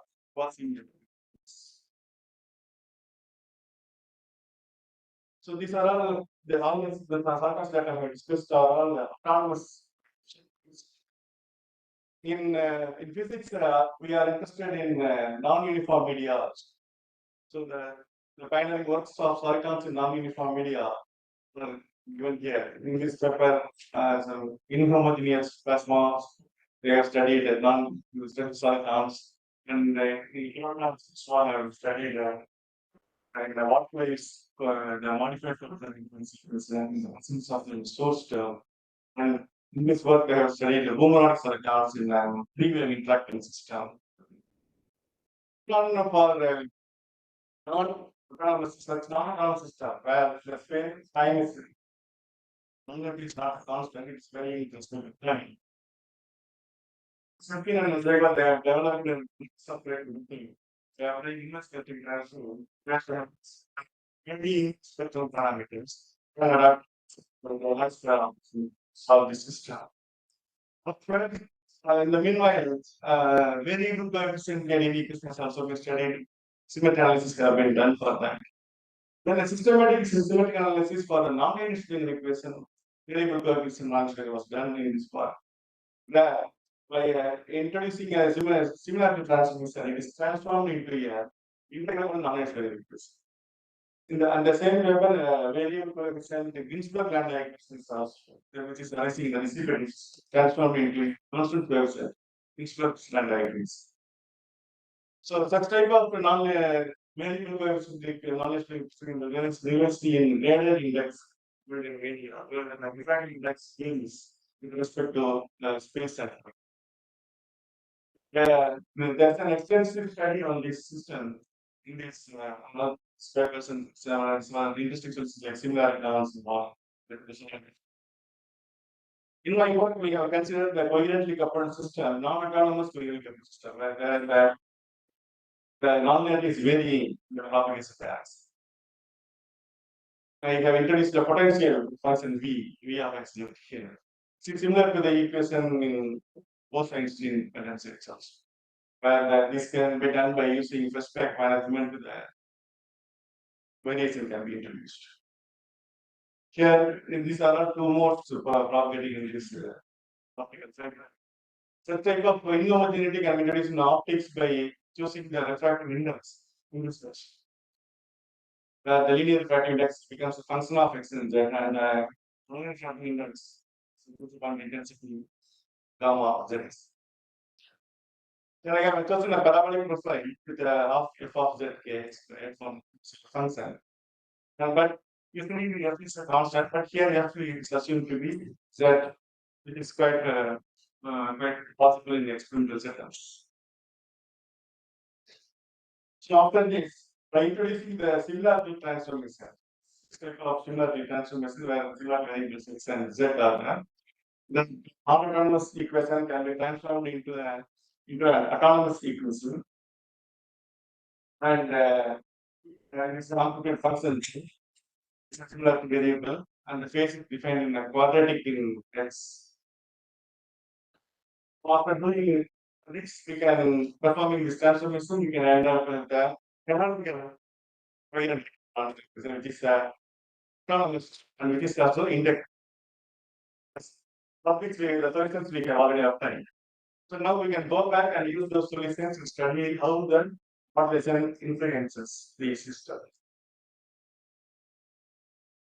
So we can consider the incoherently coupled system. Let's give the mathematics. Let's go into that. I can see two types of modulation: sinusoidal, hyperbolic, sig hyperbolic, and tan hyperbolic, are and exponential part. For this, the corresponding potential is found to be for sine, it is in orange, the color, and secant hyperbolic, it is in green, and for tan hyperbolic, it is in blue color. Now, it's the corresponding potential modulus. Now, for exponential modulation, it is in those are shown here. Secant hyperbolic, king, and oscillatory. For this modulation, how the solutions are? We got some interesting behavior, now behavior. If we introduce sinusoidal non-ERP, the central position oscillates. Okay, so the standard momentum is turns out to be a creeping, with increasing width. The velocity is not affected with this, but the speed is not affected, but the general motion is oscillating. If I this is for sinusoidal non-linearity, and if I consider the king-like non-linearity, originally I have assumed a double jump soliton and a flat top soliton. Original in the autonomous case, the non-autonomous case, the double jump soliton is converted into a single jump with amplification. And the flat top also gets amplification. And meanwhile, there is a bending in its see Other thing is the bell type non-linearity modulation. In this case, at the center we have a potential gradient like T in the form of a stick hyperbolic. The double wave process to it, and also the flame passes through this. We refer to this phenomenon as tunneling in this coupled down system. And then there's an exponential growth due to exponential nonlinearity in both the system. That's fine. If I consider the quantum behavior, here I have a elastic collision. The elastic collision nature is preserved here, but if I introduce the nonlinear modulation, the transformation oscillates. Still more our behavior we observe when we go for other the next one the energy switching collision. We have a double jump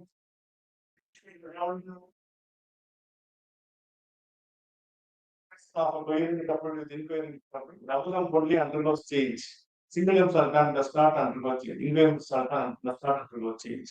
But here, the same case, when we introduce the non-linear, king-like non-linearity, the double jump sultan changes. It's okay. The single jump sultan, the float jump sultan, single jump sultan also becomes double jump, and then there is a building.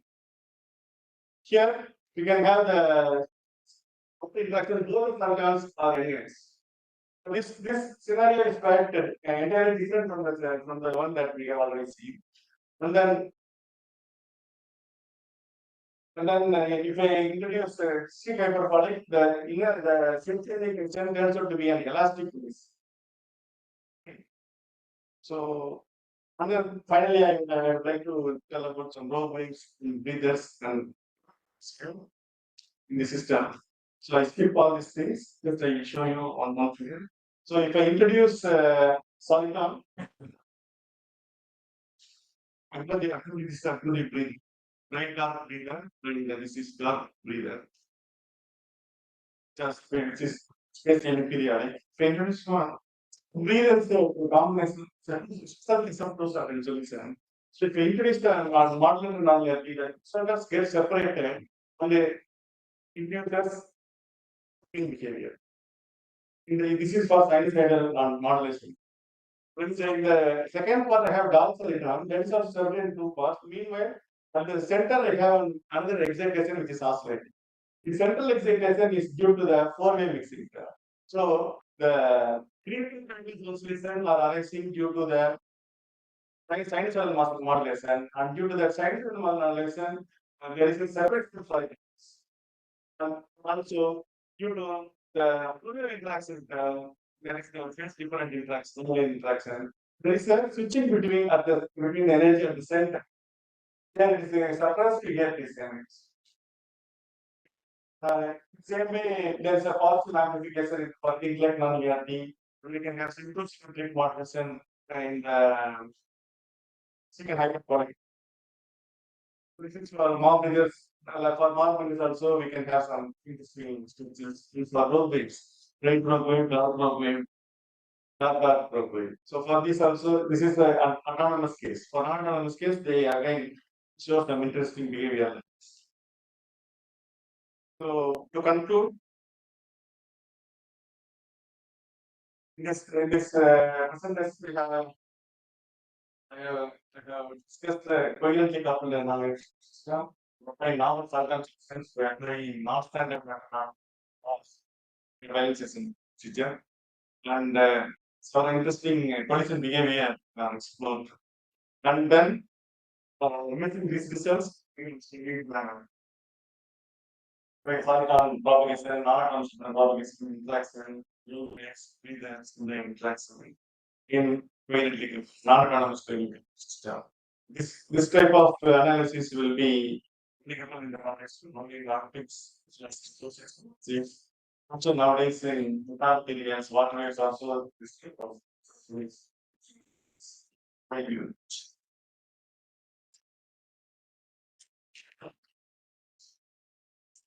Very question.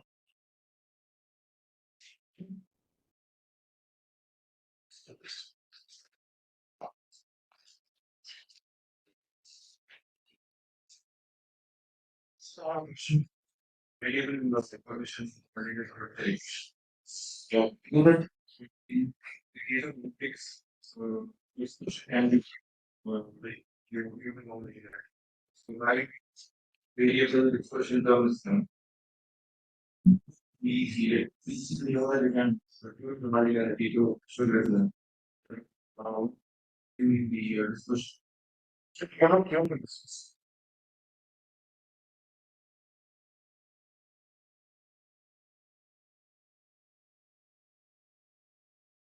It's possible. But in BSc it is possible because in mathematics there is the term responsible kinetic energy. So, but the mass, I can see some posters there where the mass is negative. Mass can be negative, mass can be positive. So you can change the mass. It's effective mass. So effective. So you can change the mass. So in that sense, it should be possible to vary mass. In that term, that term actually will appear in the kinetic energy term in BSc. So it should be possible. Then non-negative could be managed by this fact.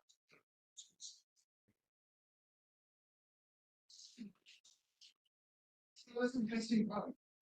Innovation. So, engineering roadways. You explain to your voice like engineering. So, we gives more. It's like engineering. It comes from nowhere. Just. Since engineering roadways are big challenging. Can you? Yeah. I will continue. So here what I mean by engineering roadway is roadways are clear that if I engineer the system, then the appearance of roadways can be clear. You can tell the roadways because here I have a roadway which appears from this is a right roadway. Okay. If I introduce sinusoidal model non-reality, the right roadway is clear. It decreases in its angle. So the roadway parameters are easy. So that the resetting effect of the roadway can be reduced. It can be minus just like an excitation, and it can. So you see the extra additional radiation, additional intensity is radiated in the tails. You can see there is an interaction of radiation because roadways are from the background. So the by engineering means by engineering by tuning the system parameters, and we can make the energy of the roadway to be shared with the background. It's a result the roadway artery can be diminished. It can be split. It's a result that the devastating effect can be avoided. In chips like this. So the conclusion is we tailor the input condition because Yes. nation Yes, absolutely. change the input condition. That alters the levels. Yes.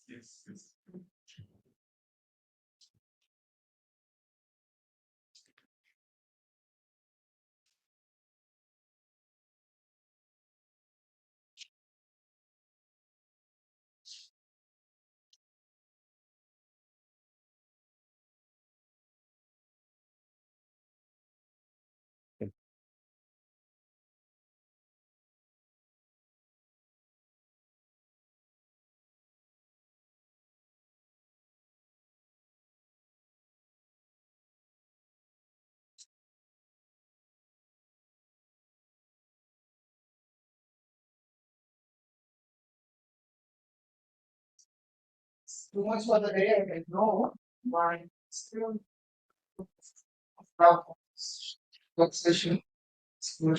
Fully honest. If you say it right, very simply not right. It's a lot. Right. How? Right.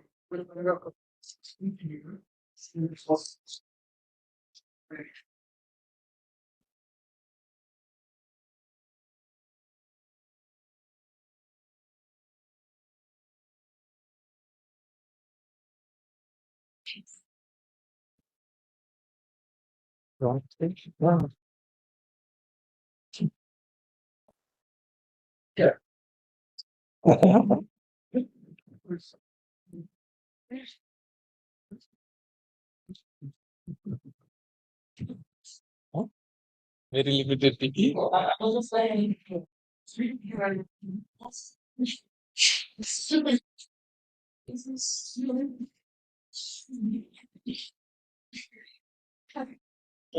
Kind of look.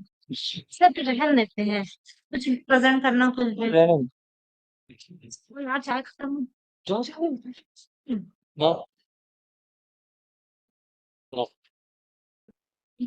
हमारे लिए भी कि नहीं है आकाश हमारे लिए नहीं हो गया क्या पता बेइज्जती मत हो जाए इंसान नहीं है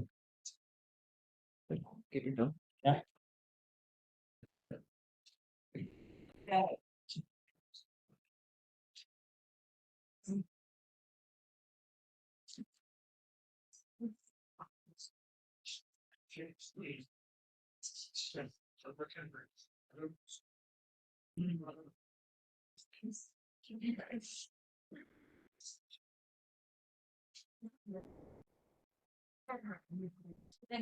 पाँच मिनट पाँच मिनट कहते नहीं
So it started.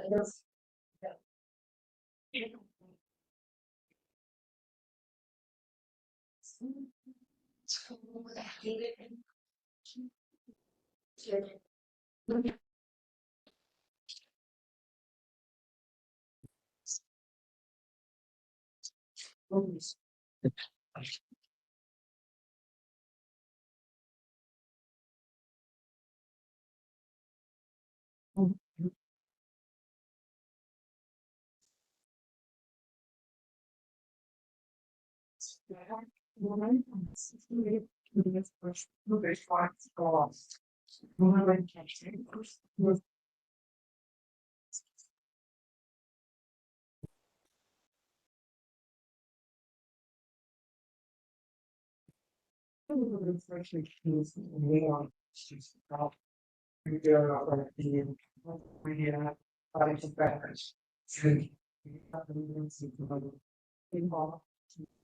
is one more thing I actually know, which you know, because when you back in school, when they double, so double is in the school to the teacher, no, what if it's one, what if it's not, yes, one should really be like, because, so you know, it's like, can,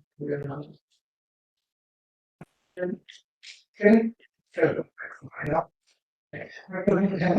Yeah, so nothing is going on the studio, my basic friends, yes, it's so it's one of the questions that since your brother for sharing was this year. So it's all of inspiration. What's really like maybe to maybe just maybe forward. Then I talked to a director that it was is positive. I didn't think it has sales. Then I who interacted with the friends. And we came for a actually series they talk. And we discussed what is the game I want. So that it from the streets. Of course, yeah, if it's you will see, you know, things that someone I think real inspiration from. So what's the thing about this event? Then I got for electrons and he was giving all kind of technical and all kind of supports to basically know many people. They had a strength. So if people are interacted and they are real reasons. Eventually, we are there. It's all event. Actually, the name is there. Yeah, much. Perhaps during the lunch, how to bring maybe combination of this. Also so it's value the Chinese okay. We have even okay, so I have to do is write an email. Email. In order to come to come here, then I was much faster, right?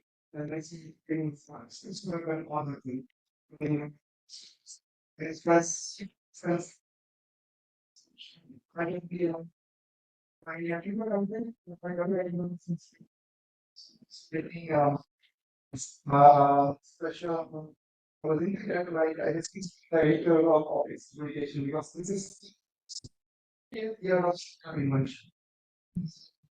Really a special issue going on in office communication.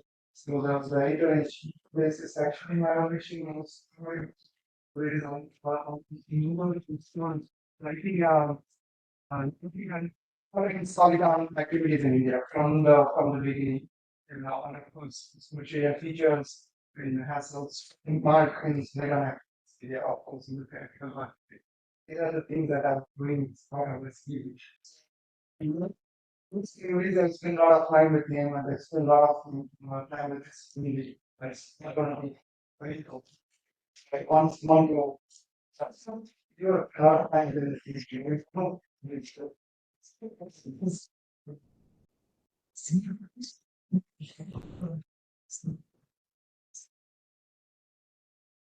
Thank you, but in fact, I am not in this because I don't work with dynamics. In fact, I know from the Australian from 80s. In fact, I was doing my PhD with early dying. That time, I think Australian was young, you know, you might know small and younger than 80 price. We were following, because Emily is from School of Relatives, grade mathematics, University of Madras, getting to this group. And later on, in 1992, I really was excellent in University in GD. Like he and his student, like, you know, very nice guy, and you know, the relatives. The first enrolled review, I was very fascinated, like, so he's a but because I was interested in way propagation to linear medium and how linear medium, though I have attractive optics. So that time, I was really interested from the humble that I think about the Putin's background. I mean, it's related to real, honestly, in the areas of Sweden. So, British was really interested by his, yeah, 80 Madras is the thing that he when you are working, in college, which was his department, major department, which was able to publish not his student, 1990s now in Ireland. The second was the science organized 98, if I remember correctly. In there, and then they were following questions. The inside scientists become when I because they only below the review. He was excellent student, and then later on I met him in same I met him in personally in Pondicherry Central University, where he came for reader. And that time he just wanted to get introduced to him, and he was very happy to meet me, and that is the first interaction with him. After that, we were just I went back to Gujarat where I was working, and then we didn't have much contact. But when I came back, my age, when we started the department, the institute, and already. So, some fake institute started in implementation. And again, I had opportunity to meet him at agents when he came to close in downtown. And first, I think then later on we were discussing, and I invited him for our normal meetings, and it was one very good thing about one time that even any small car, everybody all will and give its and in fact of his busy schedule. Maybe one more reason he is going to be you have he's today he will come and like say like close to him calls say come and get talent meeting. But you not but didn't want really you go to so it was the essentially really. The second time he was thinking about this university the along with rockets and now your language university. The greatest strength of our country. And next time when I went to 2011, when I organized the incident to symposium of African Society of India in Canada, he was very proud. He came and he gave a talk and also had a talk the English media. I only saw it once. And then when we were NCR members, and we really everybody will come and ask me. Very critical, very tough in your view, it's like sorry. They can repeat anything but what he has. He very particular about quality of publication of the principal investigator. I think Professor Vivetna and Sangha knows very well. No, very much about his. He just like he won't give. He is very quality conscious and in spite of his. So people say he will be thinking about his very. But it's not easy, but he's very tough and very sincere and hardworking, particularly in any committee, any meeting. He's very sincere. Another time when I think last time when I met him, in fact, he was very happy in occasion because he came as a UGC member to evaluate our institute after 10 years. I think our institute completed 10 years in 2018. That time, along with the UGC team, we were a member of the team and he came. March 2018, if I remember correctly, and he was very happy to see me and in the development of the institute. And then after that, I was really very shocked to hear certain debates. And also, whenever I now when I talk to Vidya, feel like because it will become more emotional. We but now though we are not working in the same area, we in fact we take up we work and like close brothers and in fact really a great shock for me. And whenever I go to DFC, I have all my friends, maybe always from the social media. And I think his legacy will definitely live long. And it's and we also have made the ACR school now in optics. And also they are raised 2013 OSI symposium, even though he is related topic to society every day, but he exactly organized a fantastic program. He also, he has many time organized ACRBDS meeting in Pondicherry, I think Nityananda knows everyone.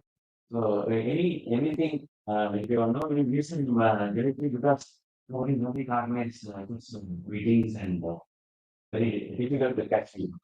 So this is in those context, today I was really happy to see so many of his friends and collaborators from here, even talks on this, with whatever he was working. In a short period, he has got several awards, as everybody knows. You know, before 55, I think he had almost 300 papers something left, and he was very particular on his remarkable achievement. I think we have miss him. And I think everybody must read the excellent review opportunity written by Dr. Yamal in Medical Science. They have the copy. And that is really, really impactful. I think I became very emotional, very. I, with these words, I hope you look from heaven, you will be looking at us. And I think now I give this mic to his colleagues and tell your collaborators to speak. Thank you very much.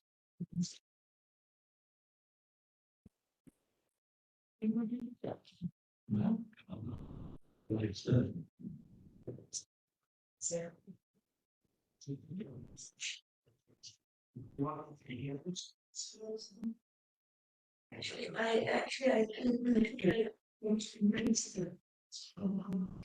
so I didn't know him as long as you knew him or speaking. It is tough to be with.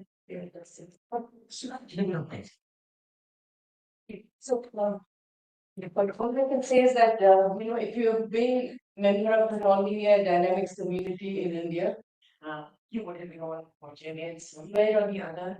There was, so of course I've met him in many, many meetings. And Trichy was quite the hub of non-linear dynamics for many years.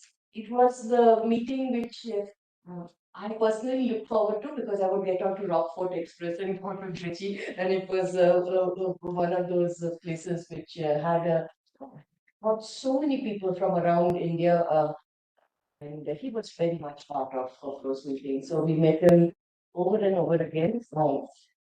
And as you were mentioning, we were, in fact, Sanjay and I were just saying how we remembered he had hosted the DST meeting in Pondicherry. And, he had an eye for detail. So, though we didn't realize it, it all went seamlessly. We all enjoyed every bit of it. Of course, saying that because he was, say, ultra productive, if anything, person, he's, I'm sure just who he was has inspired a whole new generation, of course, the organizer of this meeting and others who have spoken today. I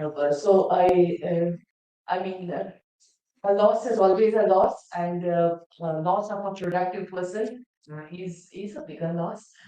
However, I think for us, it's also important to celebrate what he has done rather than think of it as a loss because he has left a mark, and I think that is supposed to be very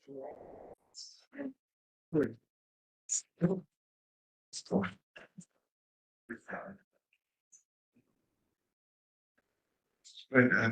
yeah, this is a somber occasion, but as I think Sudeshna said, one must celebrate and enjoy the life of Porteous rather than, we miss him dearly, of course, but what he achieved, I think, is very impressive. And that we must celebrate today and in the future. I think I will went for TNC like many of us actually in Trichy due to Professor Lakshmanan's sort of amazing personality. Trichy was the source of focus of nonlinear dynamics for many years in the country, and Porteous was a very sort of vibrant portion of that. Uh, So when I first met him in Trichy, I felt somehow there's something different about Portuguese. He's not a very aggressive or this thing, but he has a sort of passion about him, forcefulness to get things done, which was very impressive. Uh, for the years of we kept meeting at non-linear dynamics committees on SERB, PST platforms, etc. And it was for me very impressive. He was so enthusiastic to talk about his latest work, etc. And I mean, he's sort of straight about his work, and it's really impressive to me. Remark on if you have already. First, very impressive that he bridged the world between nonlinear optics and nonlinear dynamics. Often people don't do nonlinear dynamics, do it independent of the applications, or those who do applications do it independent of the nonlinear dynamics. But he was sort of equally invested in both, and therefore able to make very rich contributions to both nonlinear dynamics and the filling nonlinear optics. I think that's one thing. The second thing is that he was in a small university. I mean, not perhaps not small in terms of small in terms of resources and sector. And I really admired that sitting in Pondicherry, with all the obstructions that the university administration puts in your path, he was able to achieve as much as he did. Create a generation of students like Nityananda, etc., who are at the best institutions in the country. I mean, don't underplay this fact. And very independently, I think soon after leaving Trichy, he sort of became independent of the Lakshmanan umbrella and actually sort of achieved on his own, which was really very impressive for me to see that he was able to carve out a world-class group sitting in this very tiny place. Well, I mean, tiny again, logistically and sort of resources-wise. The last time we met him was, I think, January 2017. That's what Narayan reminded me. We were all at this SERB meeting, which he hosted in Pondicherry. He took fantastic care of us. He was so plugged into every last detail of the organization, as Sudesha said. It was a very seamless meeting. And at that point of time, it was absolutely unimaginable that this very vibrant human being is not going to be there after a few months. And then when I got the news a few months later, it was really a great shock to me, and really a great shock to all of us that such a sort of talented, such a dynamic, such a right person had been extinguished so soon. But as I said, we have to take learn lessons from him and sort of enjoy what he did and the sorts of contributions he was able to make. And may he be in a better place now. I hope he's in a better place now where there's no pain and no sorrow. And I really remember him in many ways. Thank you.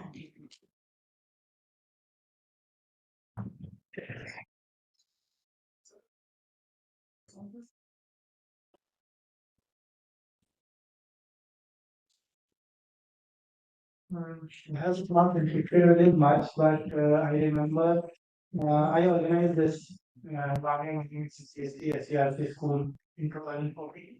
So he was there in the committee. He and Professor Nirima, he wanted me to organize that session in Kavada. So that time he helped me a lot. So thank you.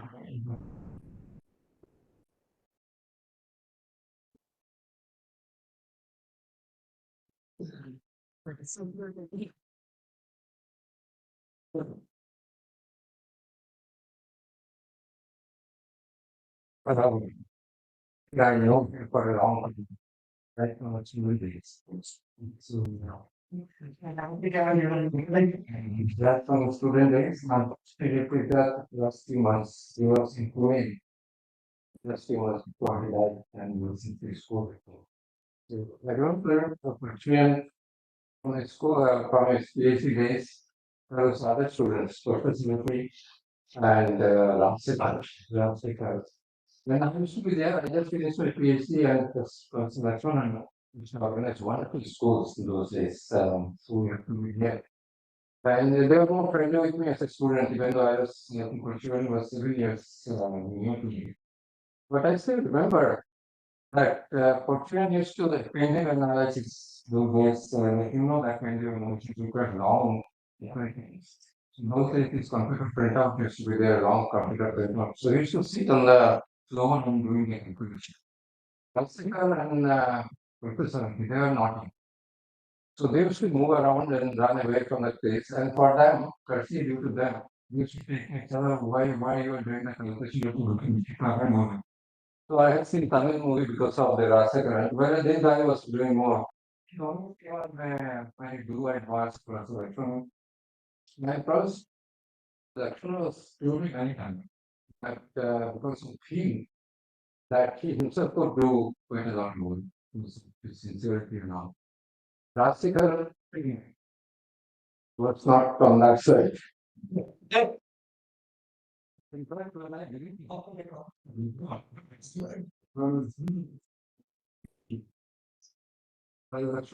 I didn't really work with lecturers. But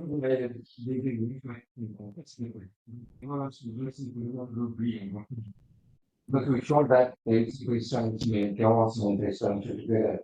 In those days, it was just a fashion. Anything about this something else. Physically, nowadays, it was just if you go to college. Anyway, it was always, and I don't know before Daniel, nothing was restaurant. He didn't see you work. But he told me many times that because of him that he could do a lot of work. And not only that, because of children, when he meets with students who are younger than him, that also make him go and work together. So basically, he gave a lot of his responsibility to him that he take good care of him. But Children was shy by nature, actually. He was not talking with many people. He was not very, maybe very easy to mix with people and all. So whenever he met me, we met several occasions like everybody else met. Even from each entire and then each of course and we met in several meetings and all the same. He was always with me. Because probably he was finding it easier to talk to me and all. We are always used to. So last few months, of course, we noticed that I went from the to PPS Viva, your Viva. Where my escape only came for answer. Now, many times there. That time he was telling me that he wasn't very good to I'm not really working anymore. First off, but he was doing telling me all those things because of too much relationship work. But later on, he told me, you come to my house. We went to his house. And he told that he had a lot of physical problems which he was not telling us. Like for example, because now he made me surgery, I think, on from the south. Like see that for and then from there he wrote me that I don't know where he wrote me or something. Like the room. So he had to come back. So it's peculiar of him that I was telling him, okay, I'm going to do this with this thing, and he had to plan to that institute, which is basically you have to plan with it to go there. He was not bothering. Last time when I met him, he looked at me with a sign of materials. It was particularly and somebody wrote to me that he had not to do to people or not. He had no problem. Then it was very unfortunate. He died so soon, and nobody expected that this was going to happen. And as I told you today, that three of his students worked with me, and me was a PhD student. And then part of this is he did with me. He came to work with me, stayed with me for 2 years. He used to be able students to work with somebody else. He allowed him to also surprise. Sure. Because of course others don't want to come in from the lab. So he came there to Pune, and then I think now Vishpak is with me. So I have a lot of connection in that sense with Portugal. It is very sad to know that he's no more there. I feel that he is there, and then with the students, he is still with me. Yeah. That's what I want to say.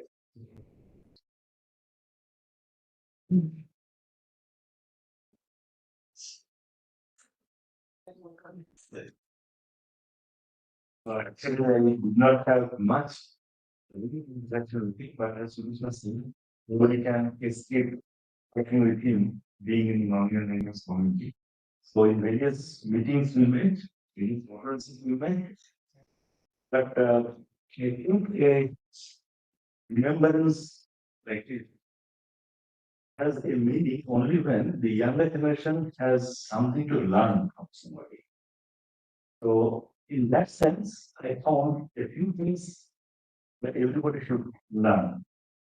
Often, if we are not in the best places, we complain. We, if we cannot do something, if we cannot publish, if we cannot sell, we blame the system. That is something that we never heard from. He being in a much endowed system itself, and I never heard him complain about the system. That's one thing that I found the younger generation to learn.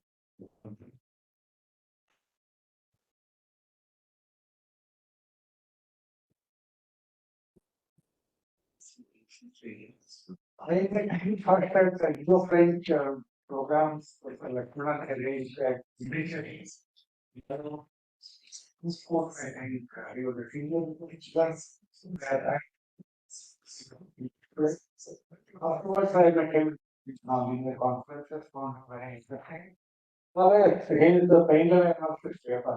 I remember we are 4 pages. Really a surprise that how good we are published 4 page derivation. I got the painter and I was not impressed. That somebody should really work that hard to hear a paper from looking at a small place. And always Australian was a person to learn. I was really happy and now I will say.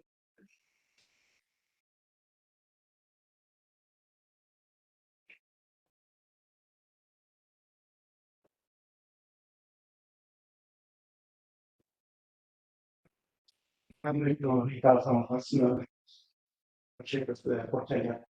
I met Portugal very long back in the year 1986. It is used to get my asked before. When I joined as a student, when I got my physics following Cross University. And during the MPhil course, I had to choose specialized paper. So I chose non-dynamics because the primary solution. Unfortunately, it was just joined in the format a few months ago. So as a junior member, we used to have to wait with the group members. So in that matter, they was also working on intelligent system. So we had a long interactions for almost a year. In the next year, I think Molly joined as a good student. And one occasion that I wanted to remember in the 1987, his father died. So fortunately, I moved to his native place, and then myself and Morley and a few of us, which they quoted last year, and personally, we went to his native place to pay our treatment to his father. This was straight out, fortunately, was a very hard worker. And I thought that he may be distracted by his loss. He never distracted. He started working very continuously hard working. He was continuously hard working and then completed his PhD. Then actually after the year I joined as a PhD student. Constitution and we were working together. My teaching completed his PhD and moved to Anna University. So then there were not much physics. I mean, whenever I go to Chennai, I used to meet him. That's it. So after I completed my PhD, I came back to Trichy and settled with that.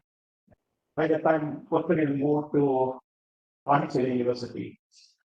Since I joined as a faculty member, he used to invite me to his Kothari facilities and markings and other things. So during that time, I met young PhD student of Cochin. So my Cochin used to travel a lot, as you know. And whenever he crosses Tiruchirappalli Lake, yeah, he visits me. He visits my house, and he used to follow me to a hotel to talk. In that sense, we have a friendship for a very long year. So I, yeah. So this was continuing. One day I got a call from my friend saying that he was hospitalized, he was in a very serious condition. And after talking to my friend, I said, okay, we will visit him at night, a couple of days later.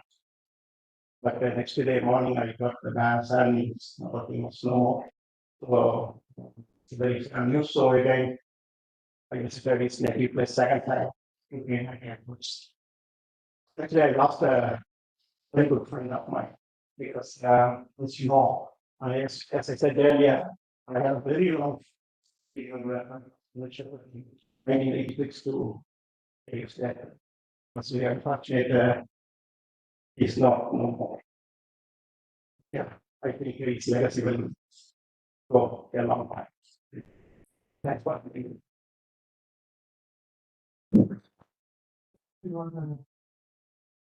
Yeah, it's so interesting. No. It's more emotional, right? And I was in basically for volunteering. I did PhD just because I wanted to be volunteer. I got question outside my mother wanted me to be volunteer, so that's why I was on. So I've taken me in a public class, and then I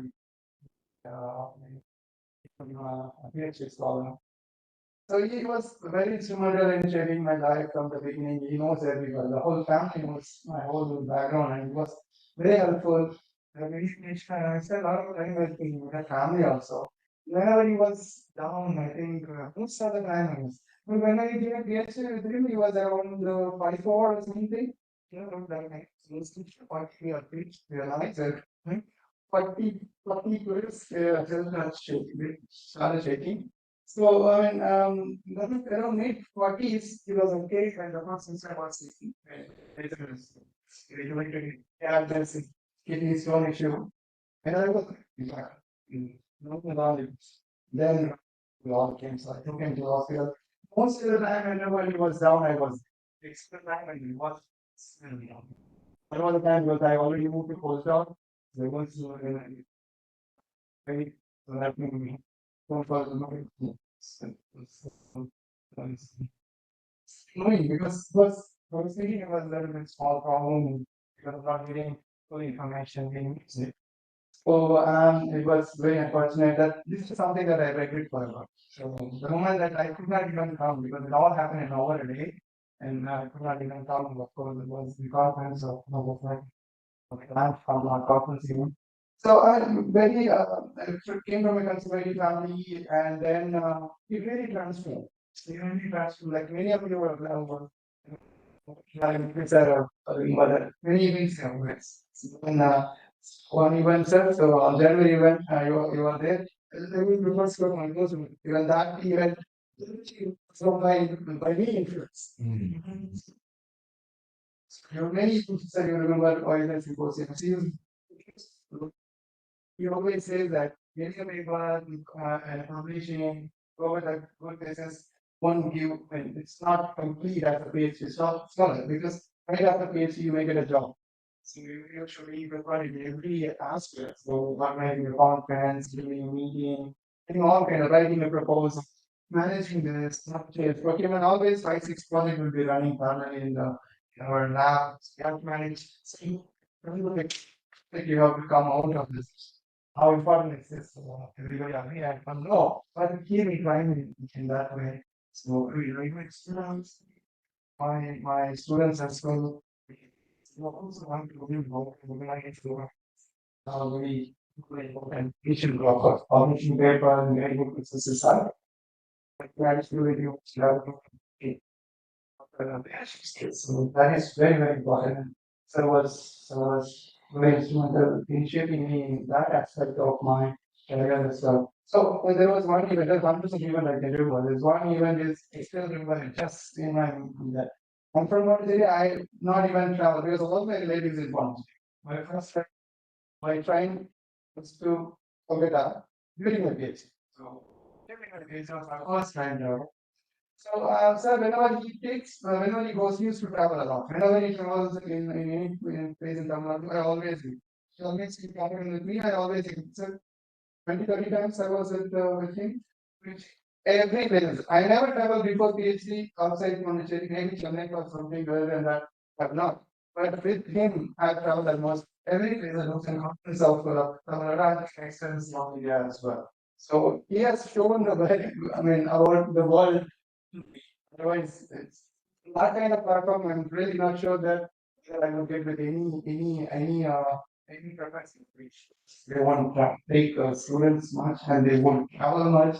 So I don't know if that is one of professor and student whether they are really enjoying. But I really enjoy it and so many of the people I know during the PhD time which go and contact and establish some relation from the PhD itself. All credit goes to him. Okay. And this memory is that there was never in Pondicherry. People are behind. You can reach to Chennai. I have welcome also. You don't need to go to Chennai and you don't need to go to Pondicherry. Right? You must know people and something you know. So because you don't need to go where to Pondicherry to reach Chennai. Same is going.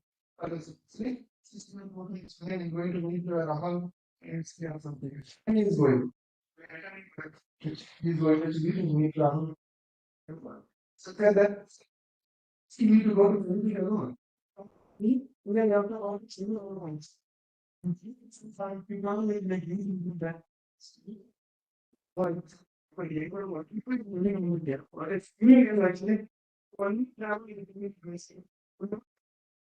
first year of my PhD. It was a thing. So I have no completed my PhD. That is how he transformed me from there. From the person who was very sitting around 50 Pondicherry to all over. So all credits goes to him. I'm really missing him more than ever before. PhD is fine. But I realized after joining a faculty member, equally mentors role is really, really critical. We miss him more than ever, more than before now. Anyway, so he will be always in my memory and he's going to be part of my whole my career. I'm sure that we come many from when I'm reading many of my students on my own, we had these popular legacy which us. So that's all from me. That will be up to come. So we're going to use equality diversity. So we want to give something to the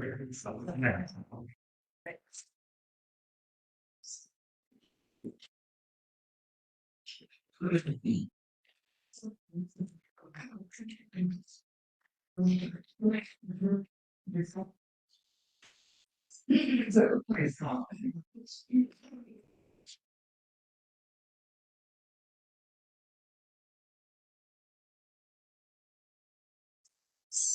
That's what you going to try.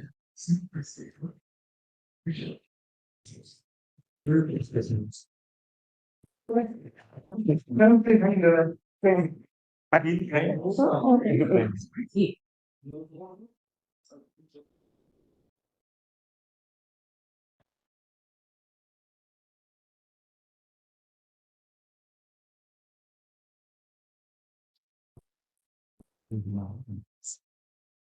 So that can be. This is I've put you to frame in some place in the room. Okay. Yeah. So You make a whole one.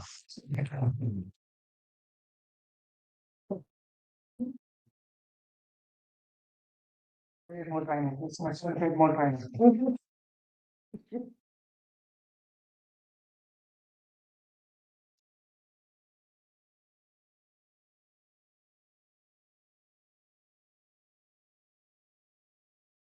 Thank you, Arun, for coming. So you'll be leaving, sir.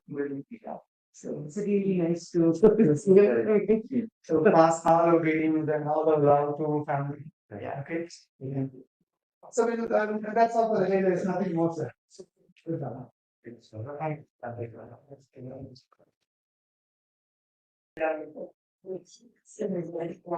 you.